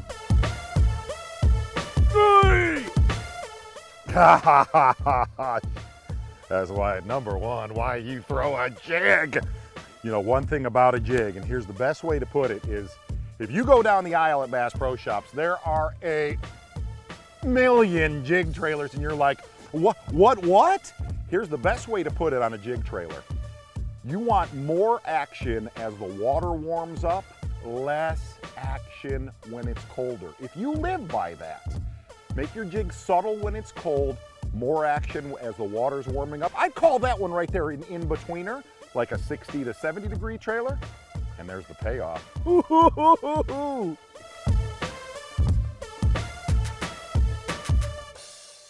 Whether I'm using a standard flipping jig like this or a swim jig like this, okay? The colder the water, the more subtle, less action I want to give them. When it's really cold water in the 40s, in the 50s, I don't want my jig trailer to be waving everywhere like a flag. I want it to be subtle, almost when it sinks or it's swimming. On the opposite side of that, as the water starts to warm up, I want it to have a little more action. I'll go from a menace that doesn't have a ton of action to a Strike King Rage Bug, which kind of has a medium style action when it's falling or it's swimming. As our water temp warms up to the mid 60s, all the way into the 70s, that's when I'm gonna go to a Rage Pro or any style trailer that is calling them in. If you go out on the water right now and watch what we were doing with us, it was that mid-range. It was that mid 50s to mid 60s to where you could get by with a Rage Bug trailer or a Menace style trailer. Gosh, hit it right next to the boat. Can you believe that? God. When you find the right trailer, whether it's for your flipping jig, your swim jig like this one right here, or a finesse jig, that's what happens. That's fantastic. A lot of times, all you have to do, change your trailer, you might change your day. Come here. That's what a jig catches, day in, day out.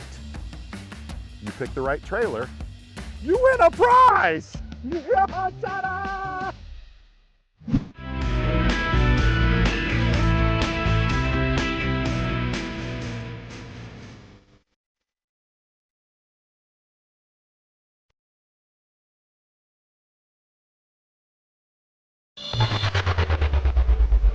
Hey everyone, we are at the Bass Pro Shops Outdoor World here in Branson, Missouri, home of, well, big bass, big trout, and big cedar lodge, some of the best family fun you could ever experience. And on today's show, Randy Howell, well, he's using sight and sound to call up big topwater bass on Guntersville. That's in depth. Then, don't just drag a tube, crack a tube for big results as we go in the zone. But first, Davey Height is using a jerkbait swimbait combo on the upper Mississippi River. Here comes fishing in 5.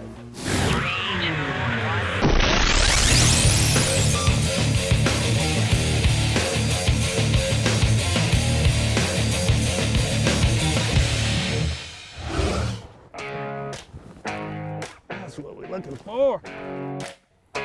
Boy, these smallmouth are strong. If you've got schools of fish that are a depth range that you can get to with a jerkbait and a swim bait, you have a mixture of clear and dirty water. You want to have more than one bait, and I can't think of any two that would be better to catch a combination of smallmouth and largemouth than a jerkbait and a swim bait. Studs.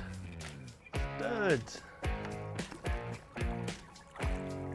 There we go. Little jerkbait fish. Get another one. So we're up north on the upper end of the Mississippi River. Smallmouth, largemouth, love it. You get a combination of the two up here. Gonna fish today mainly with a shallow jerkbait and a swim bait. Those are two of my favorite things to fish, and smallmouth, absolutely love them. These are two of my favorite ways to catch them. So when you're fishing smallmouth especially, but even the largemouth on the river, they relate to current breaks, current seams, and we just got a perfect scenario right here with just a good mixture of clear water and stained water, and they use that as an ambush point. Yep, there's a lot more than that one I just caught. God, these fish are so fun.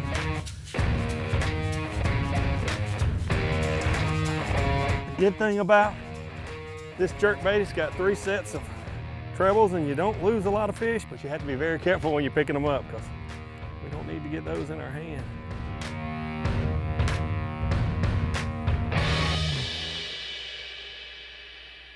So the advantage of a jerkbait is it's so erratic, and you can get a rhythm and a pause. See there, when I pause that bait in, and it just sits and oh, this is a big smallmouth. When it sits and suspends, these big smallmouth like this can't resist it. Heck, I can't resist it. They're biting.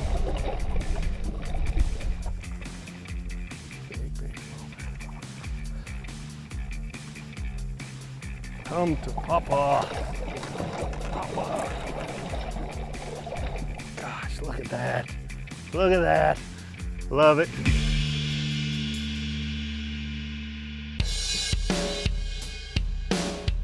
The thing that I like most about the Shadow Rap here, Shadow Rap Shallow, is the bait suspends, and when it's very erratic, but when you stop that bait, it just sits there motionlessly. So you just figure out what those fish are wanting. Sometimes you just want to keep that bait moving, and it's very erratic, because that really triggers them. And then sometimes you do that and just pause, just a couple pops and pause. And the whole key is to figure out what those fish want on any given day.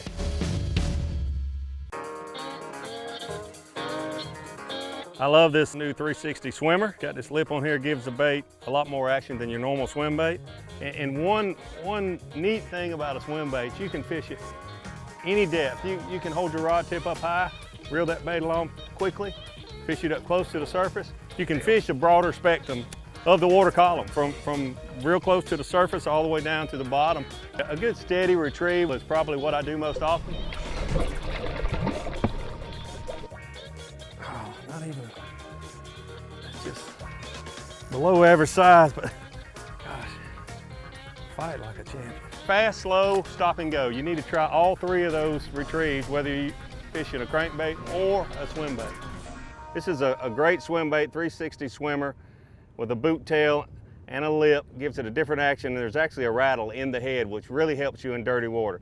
And I saw that the bait fish were a little smaller than the length of this, and that happened so real easily. I took a full body, shortened it up, cut that little V in there, fits perfectly. And so there's the swim bait, and the jerk bait, so Shadow Rap Shallow, just a great jerk bait, fishing 3-4 feet. And the big key with the jerk bait is finding the rhythm and the cadence that those fish want. They are fighters. If you've got a combination of clear water, dirty water, smallmouth, and largemouth, try a jerkbait and swimbait combination. It's obviously working today. This is why you come up north, right here. Love it, love it. Want more of it? So much fun. You know, this is obviously a long way from where I live, but geez, you gotta love the upper Mississippi catching smallmouth and largemouth on a jerkbait and a swimbait.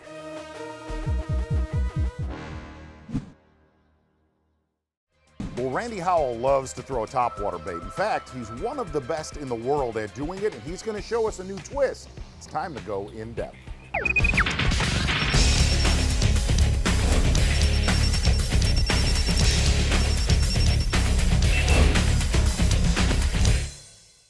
Have you ever had a hard time catching fish in the fall? Try taking it to the top.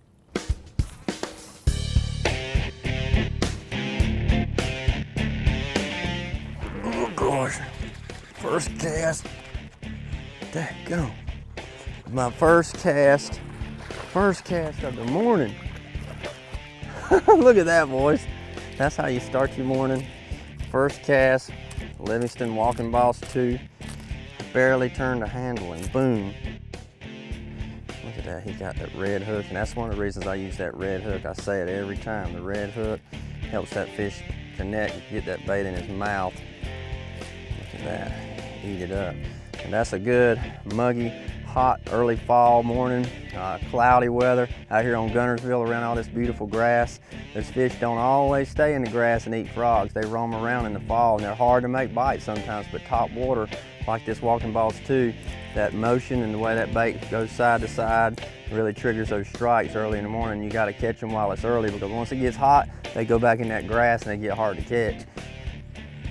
Well, at Lake Gunnersville, just like a lot of southern impoundments, fish migrate to the backs of creeks a lot in the late summer, early fall. And this creek particular today that we were in is a big cove kind of in the back of a creek, and all the backs of most creeks turn into flats. And they have small little feeder creeks, you know, working into the flats out of the main channel.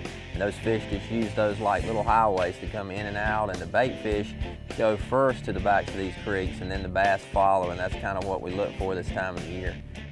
Late summer, early fall transition period, that's probably the most struggling time of the year for most anglers, because it's always still hot and fall is not here yet, and the fish, you know, kind of get in that lethargic mode, and they're really hard to make bite. You'll see them breaking a lot, but you can't make them bite anything, and that's the time of year they kind of get those doldrums before the water cools down. And that's when reaction baits get to be really key, and that's why top water, shallow reaction bait work well in the early fall.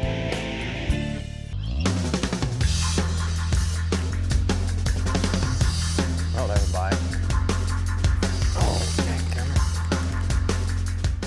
Don't do what I just did. I pulled it right away from the fish. That's 2 times, taking it right away from him. You gotta slow down, calm down. Don't jerk on that visual bite. You gotta wait till you feel them. When you're throwing braid directly tied to a top water bait like that, unless they just eat it completely, don't jerk until you see that bait disappear or you feel them pull on your braid. Oh. Got him that time. This is not the same one though, I don't think, but I got him. And see that? That's that lethargic, finicky acting fish that I was just talking about. Let's see, I made a switch just a second ago. First fish I caught was on the Walking Boss 2, which is a natural color, more subtle type walking bait. The Walking Boss is more like a spook type style that walks really big side to side. Sometimes you have to rotate back and forth, and I changed from that natural color to this bone with a little orange in it. The water's got a little color to it, and sometimes something like that is what it takes to trigger a strike. I missed 2 or 3 times. I missed this fish. It might be a different one, I don't know, but he came back and got it, or the other one got it. So either way, we boated him. So that could be the main change. That's why this early fall, hot summer, late early fall kind of deal, you gotta be open-minded and throw a lot of baits until you make them bite one by one by one throughout the day. Well, the 2 baits I chose today are my 2 favorite late summer, early fall baits, and it's the Livingston Walking Boss and the Livingston Walking Boss 2. And the difference is totally 2 different baits. The Walking Boss is a real extreme walking bait, and the Walking Boss 2 has the jitterbug style lip with a broken tail on it, and it has a totally different action than the regular walking ball.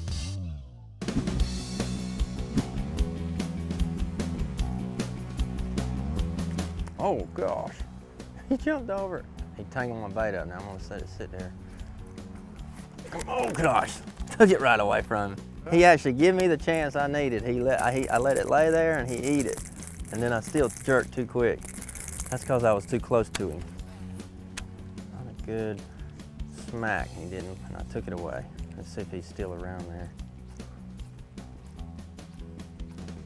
Once again, a while ago, changed that to the shad, real intense sound, and that really does make them eat it when it's laying still. Let's see. Oh, there. Got him. That worked again. Oh, oh my gosh. That is pretty awesome. That is pretty awesome.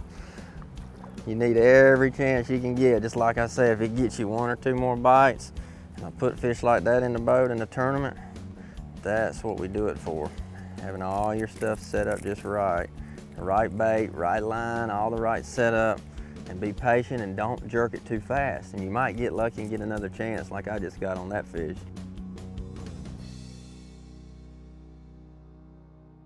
You know, if there's one tip I can give you whenever you're topwater fishing, have a backup bait ready, whether it's a soft plastic jerk bait like this, possibly a spinner bait, maybe even a soft plastic stick bait. The reason why, when those fish miss your topwater bait, give them something different to look at, you'll put a few more fish in the boat this year.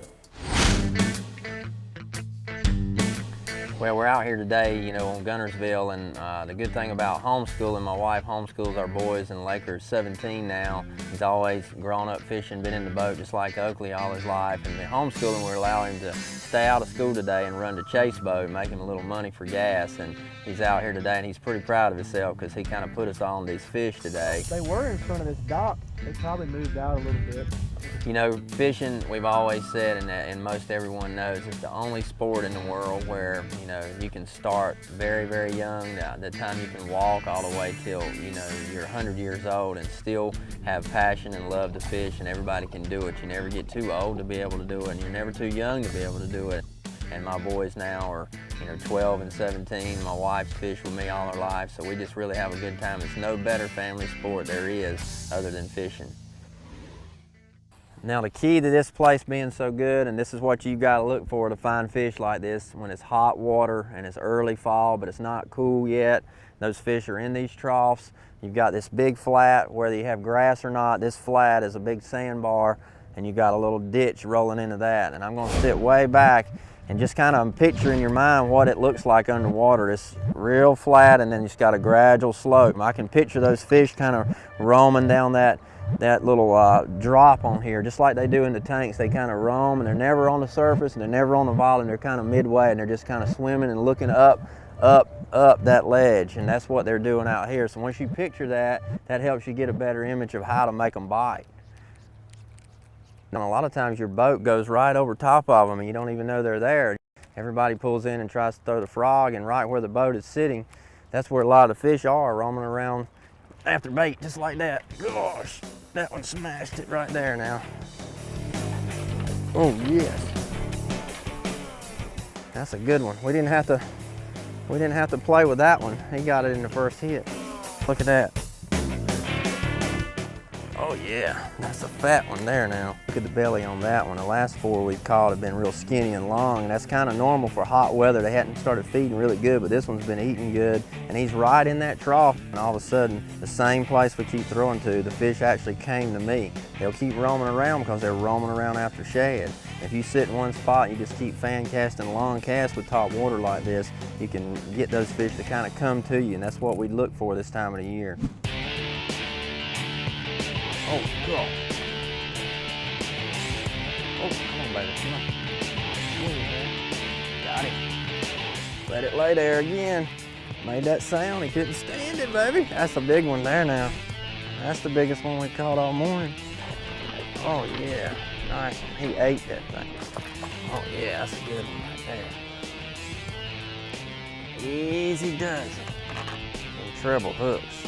Oh, yeah, baby, look at that. He ate that thing right there. And that's why, once again, that long cast, having the right equipment, and you got to have everything right in order to land fish, and that's what we get paid for, is getting them in the boat, not talking about losing them.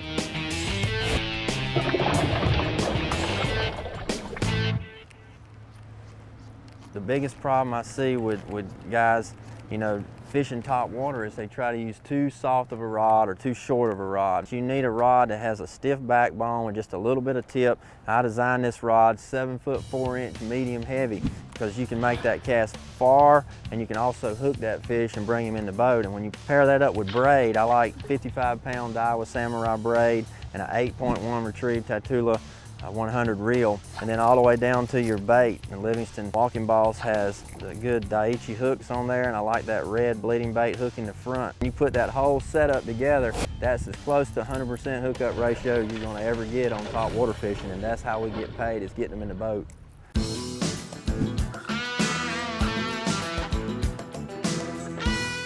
Well, we had a great day here on Lake Guntersville today. I love topwater fishing in the summer and fall, and today was just one of them great days. They bit it all day and never had to lay it down, and anytime they'll bite topwater, I'm going to be throwing it.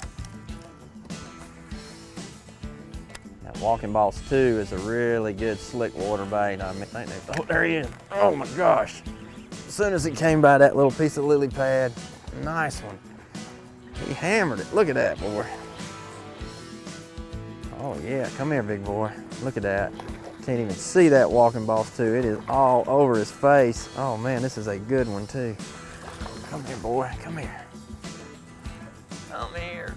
All right, look at that big boy. That's the way to end the show right there, with a nice big one like that. And that's what it's all about. In the late summer, early fall, topwater fishing on flats and the backs of creeks. You gotta be versatile, you gotta keep an open mind. Never get stuck on one bait in the fall, because you're not gonna be successful unless you can be versatile. And that's what it's all about. You wanna catch fish like this.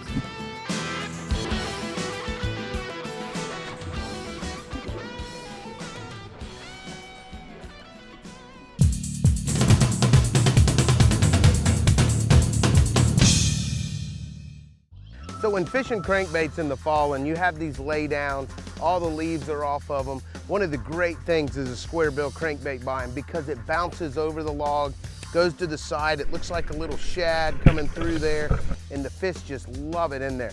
One of the great things about it is it's not gonna get hung up, and it comes through those trees. You don't wanna be fast, you just wanna be slow and steady and watch it bounce over the logs and through the limbs.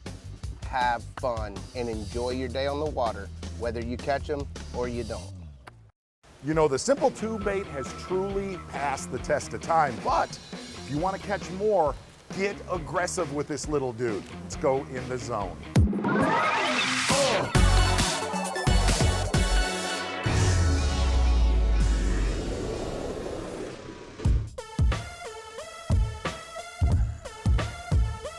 Look how great that fish looks in that clear water. Gosh, of every bait that I've grown up fishing to this day, all the way back since I was 10 years old, that little green tube, little coffee tube, has caught more and bigger ones than anything I throw. You know, one of the most deadly techniques for catching largemouth or smallmouth on lakes with grass, sand, rock mix is cracking a tube, okay? I'm not talking about dragging it on the bottom. I'm talking about straight popping your rod. The main thing about this technique, number one, is I use straight 8-pound Seagar Abrazex fluorocarbon and launch it. And I actually want that tube to hang up in grass, to maybe hang up in a little rock and bounce free.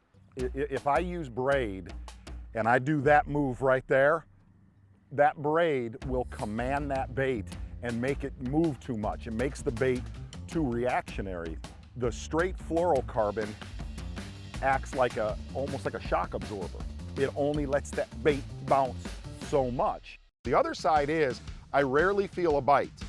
If I kind of grab on the grass with this, which I want to, I'll pop it and pop it and pop it. It'll break free. That's when a lot of fish grab it. And then I'll really start cracking my rod, because what happens is that fish, when I'm popping it like that, it'll get them top dead center. Now this gig is not dragging, It's not scooting, it's popping it along the bottom. And I got news, the more you bounce this on the bottom, the more you might bounce a bunch into your live well. Yeah! Why don't you do me a favor and get up in here? I think Bass Pros is done for the week. Bye.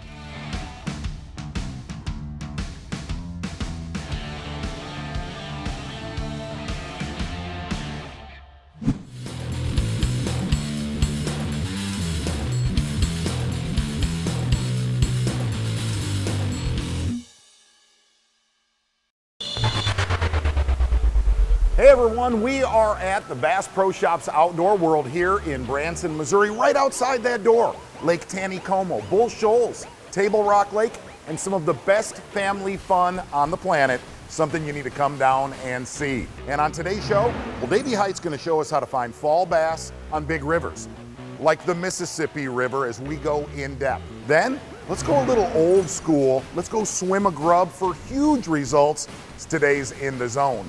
But first, Kevin Van Dam's gonna show us how he mimics shad with a killer technique. Here comes fishing in 5.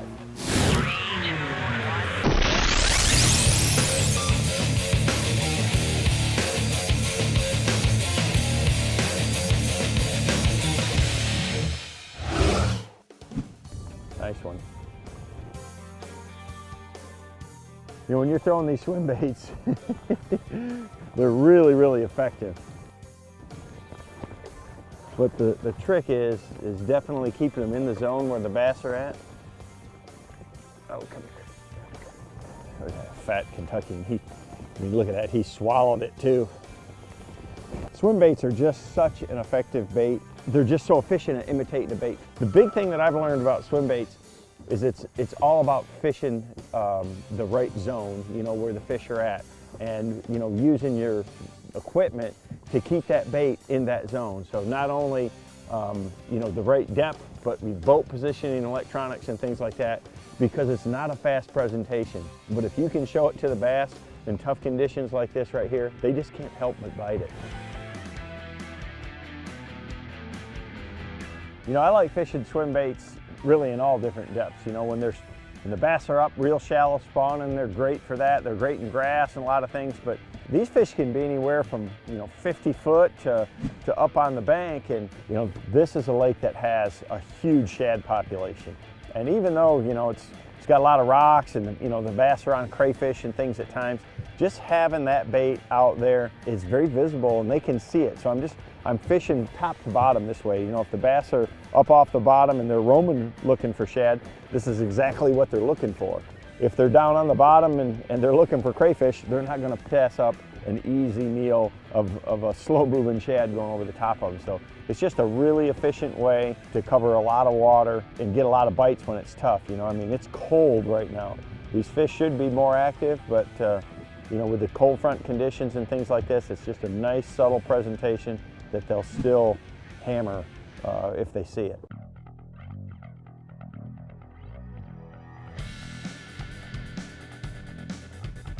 The biggest thing that I think a lot of anglers struggle with these swim baits is depth control on that bait. I mean, it is so critical to have your bait swimming in the right zone. And the way to control it is by your line size and the speed you retrieve, along with the head size and, you know, the weight of your swim bait. You want that bait to kind of follow the contour of the drop.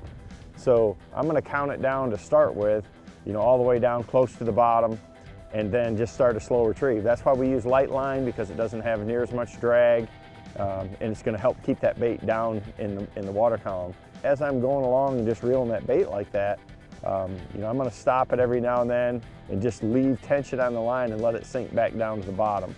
And, you know, I'll watch that line when it hits the bottom and start that retrieve again. And that gives me a good idea of that contour. And once you figure out the zone the fish are in, then I can really concentrate on that. But until then, it's all about keeping that bait just above the bottom in the zone that you're fishing. You know, one of the things I like to do when I'm fishing a swim bait like this is, you know, if I can cast across the wind a little bit, I'm kind of fishing into the wind but across, it allows me to have a bow in that line. You know, when you're fishing a swim bait like this, I mean, the bites can be real subtle. So I really like, just like that, my line just tightened up right there. I just clicked the tree. But I like to watch that bow in the line. If it straightens out, or, you know, if you get a solid bite, you'll see it tick or jump. And, you know, I learned this from crappie fishing that, you know, these bites can be subtle. Even with a swim bait, you know, you want to be a line watcher. You cast that bait out there, let it sink down, and start your retrieve, and just let the wind blow a bow in it, and just watch that bow. You know, just watch that curve in the line. Big thing with these type of baits like this, when you're throwing on spinning equipment and light line, is you really don't want to set the hook. You want to just kind of reel set them or reel into them. So watching that line really helps with that whole process, and you're going to end up catching a lot more bass. God, he's so fat, he can barely get out of the water. You know, big thing here, it's a nice one right there. The big thing here is, you know, having the right, you know, rod, reel, line. I like to use just a standard speed gear ratio. This is just a 5-to-1 smoke spinning reel. Really manages the fluorocarbon real well, and that is one of the things that's absolutely critical for this technique. You know, I use Bass Pro XPS fluorocarbon, and, you know, I'm usually using 6 and 8 pound test line. The smaller diameter line really helps keep the bait down. You know, it has less drag, fluorocarbon sinks, and it's going to help to keep that bait down in the water column. I'm trying to keep it, you know, just a foot or two above the bottom. Having that small diameter line has less drag and really gets down there, and the fluorocarbon gives you that feel too, that sensitivity. So, you know, I've got it on a 7-foot medium action spinning rod. You want, you know, something that has some tip to it. You're fishing with light line, but the biggest thing is that little bit slower reel and that light fluorocarbon really helps keep that bait down in the zone. Today I was using, you know, Straight King Raid swimmers to catch these fish. And, you know, you want to use a shad imitating pattern, and then it's just matching the right size jig head for the depth zone you're fishing, and it's on. You know, the sun's came out now, and it seems like these fish, that one bit way on out. Seems like they're getting deeper. There we go. That one was out quite a bit deeper. You know, it seems like with the bright skies that maybe they're pulling out, and that's why I say depth control is just everything.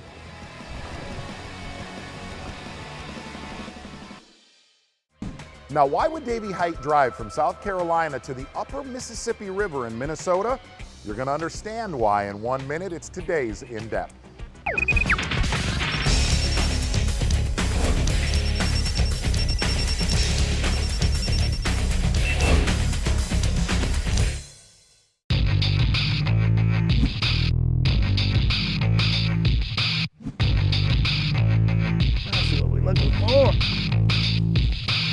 This is why you come up north right here. I'm proud to be from South Carolina, but if you ever come up here, it is so much fun. These river smallmouth, they don't stop. When you find them, they'll bite.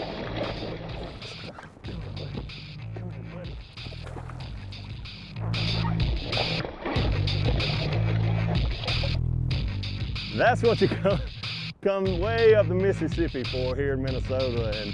And I'm gonna start the morning off with one of those. I love this.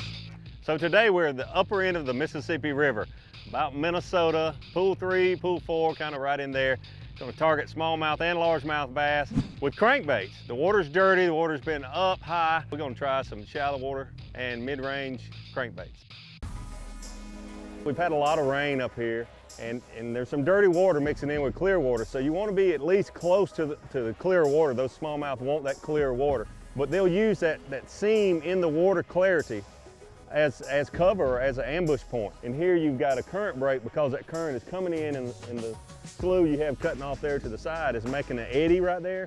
And to make this place even more special, you have a tree, you've got wood. So you've got grass, you've got wood, you've got a change in color, water clarity, and you also got a break in the current. All those things are exactly what you want to look for.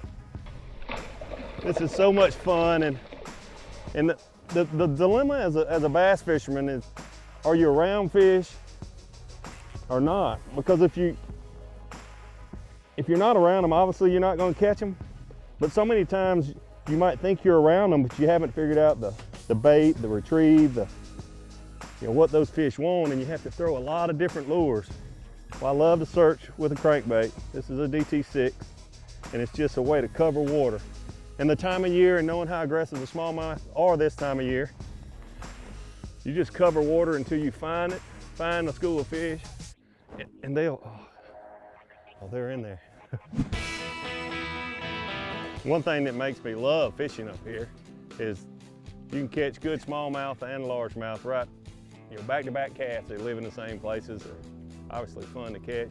Typically, you're gonna catch your largemouth in places with less current, more vegetation. The smallmouth like hard bottom and a little more current. Both like the clearer water, so that's one thing you want to always target, whether you're fishing for largemouth or the smallmouth. As tournament anglers, we always have to deal with Mother Nature and with variables, and right now the eelgrass is everywhere floating on the surface, and the current breaks are where the fish relate to, but that's where the grass settles up on the surface, and it changes throughout the day as the current changes a little bit, also with the wind and that sort of thing. So don't totally write it off, but there's times when you just can't even get a bait down there where those fish are. Oh, after I catch this fish, hey, it's a nice largemouth. So I just made 5 casts in there where my bait could not get under the surface. And the first time I was able to get this DT6 down where those fish are, look at this.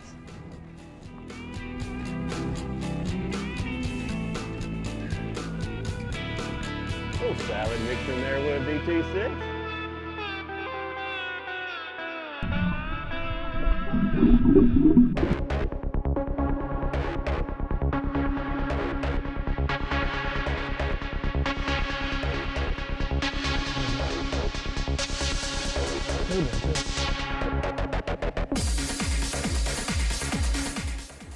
They all feel like big ones in this current.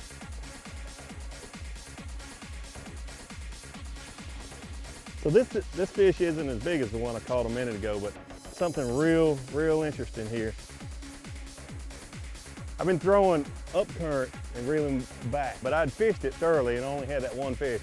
I moved the boat around the other side, throwing the other direction in the current and coming back, first cast, catch a fish. So when you're fishing current, it's always a good idea, especially if it's a point, it's real easy. One side of it, the current's going one way, the other side the other. Move your boat and cast both directions. You don't really know what's going on under the water. There could be a stump or some wood or a rock or something down there that's making that current swirl. So fish it from both directions. I just passed a point right back there that we're gonna go back to. Looks, sets up very similar to this one. See if we can catch a few more. I don't care if they're brown or green.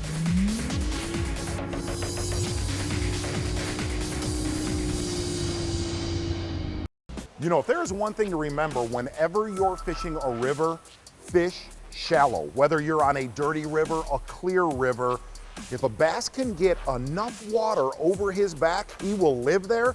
So the next time you're on a river and you're like, boy, I'm shallow, try shallower. Today we're at the upper end of the Mississippi River. This end is so beautiful, and you see what feeds this whole big system that's so fertile, so much vegetation up here. It's truly incredible. You have the main Mississippi River itself, but off of that you have all these sloughs and these feeder creeks and little small rivers coming in here. Just so much wildlife, so much beauty, and the water itself is so fertile. So every spot on the river is unique. This place is different than any place I've fished so far today. It's like a big washboard. The sand, the current moves around when you have flood conditions and a lot of current. That sand moves around, but it's a good hard bottom for the fish to relate to. You have a high spot, the sand comes up to about 2 feet from the surface. About 100 yards away, it drops down in a trough, and then it comes back up here about 2 or 3 feet from the surface. The smallmouth are not going to sit there and fight that current, but those big mounds of sand provide an eddy, a place that those smallmouth can sit and ambush. They're feeding up for the winter, and it's a perfect place for them to do that. Good one. Oh. In this current, they live in this current and they just fight so much. They're so strong. Medium action rod with a lot of forgiveness in it, because these fish will make runs, especially when you get them up close to the boat. You think they're almost done. They're not. Awesome. Love it. There we go. That doesn't get your heart pumping, there's something wrong with you. That is so fun. Let me talk to you a little bit about my rod, reel, line combo. I'm using 14-pound test, XPS fluorocarbon, 100% fluorocarbon.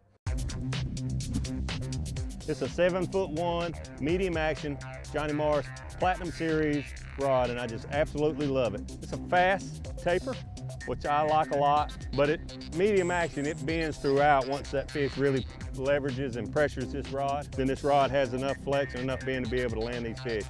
And the reel, Johnny Morris Signature Series bait caster, but I think this is a perfect setup. These fish are strong, you have them in current, and this bait casted reel with a 7'1" rod and 14-pound test is all you need.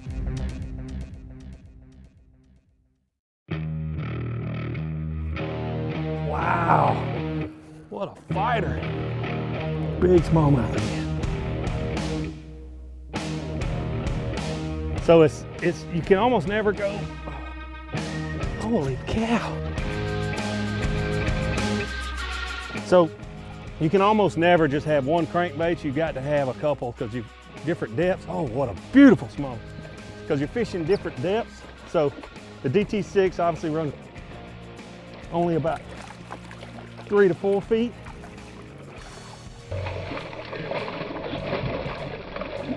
Ah.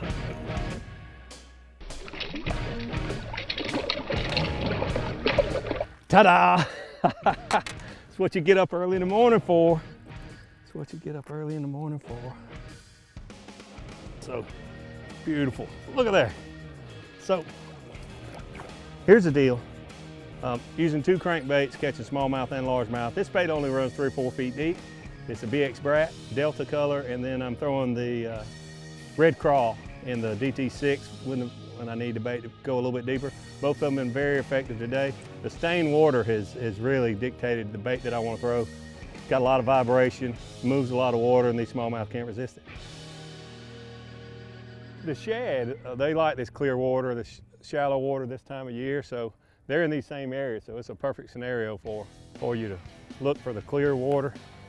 Where the clear water intersects with the dirty water is always a good place to throw your bait. Yep, like that.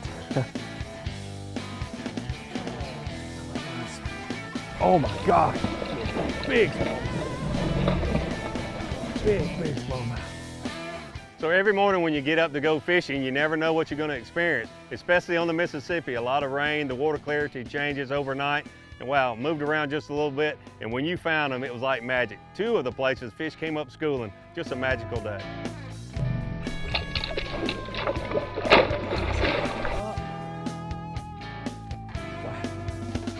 Great fish, great fish. Don't forget current, seams, color in the water, seams, where you have that mixture in those ambush points, whether it's sand or rock or stump, somewhere for those fish to set up real close to the current, but being able to stay out of the current and ambush the shad. See the other one trying to get it from me? Holy cow. Holy cow. Big smallmouth, big smallmouth. Holy cow. Big smallmouth, big smallmouth. Come here. Come here, come here, come here. Big smallmouth. Oh, I love it. And they're schooling. I had 2 on the last cast. Throw back in there and get this one. I know we're trying to do a show here, guys, but I got to get it back out there.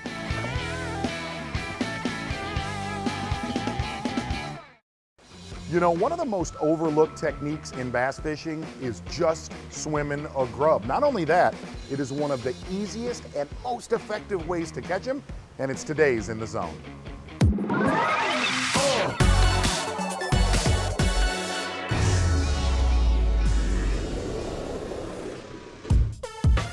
You know, if there's ever a technique to get somebody hooked on fishing, it's swimming a grub.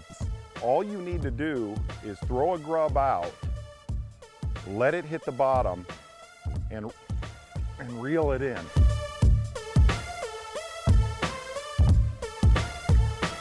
Little fella, keeper. You know, we all like techniques that get a lot of bites and, oh, not only that, catch big ones.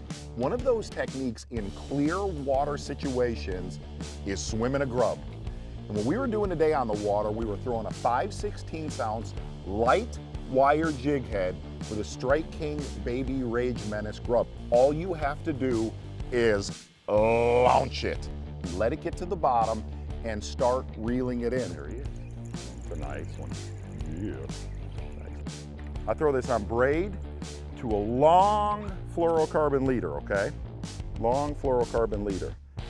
I've got 20-pound Seagar smackdown braid to an 8-pound fluorocarbon leader. What they end up doing more than anything is they track it. We have got us a spot, man. The other side of this is you're envisioning that this thing is only a foot, 8 inches off of the bottom. When one bites it, all you have to do, now get ready, you just have to reel faster. I got a nice one, gang. I got a nice one. Oh my gosh. What's going on over here? Yeah. Come here, you melon head. Oh, no, you didn't. Look at that little bait and that bass right there. The great thing about it, you're gonna get a pile of bites and occasionally you're gonna catch a few like that. Woo!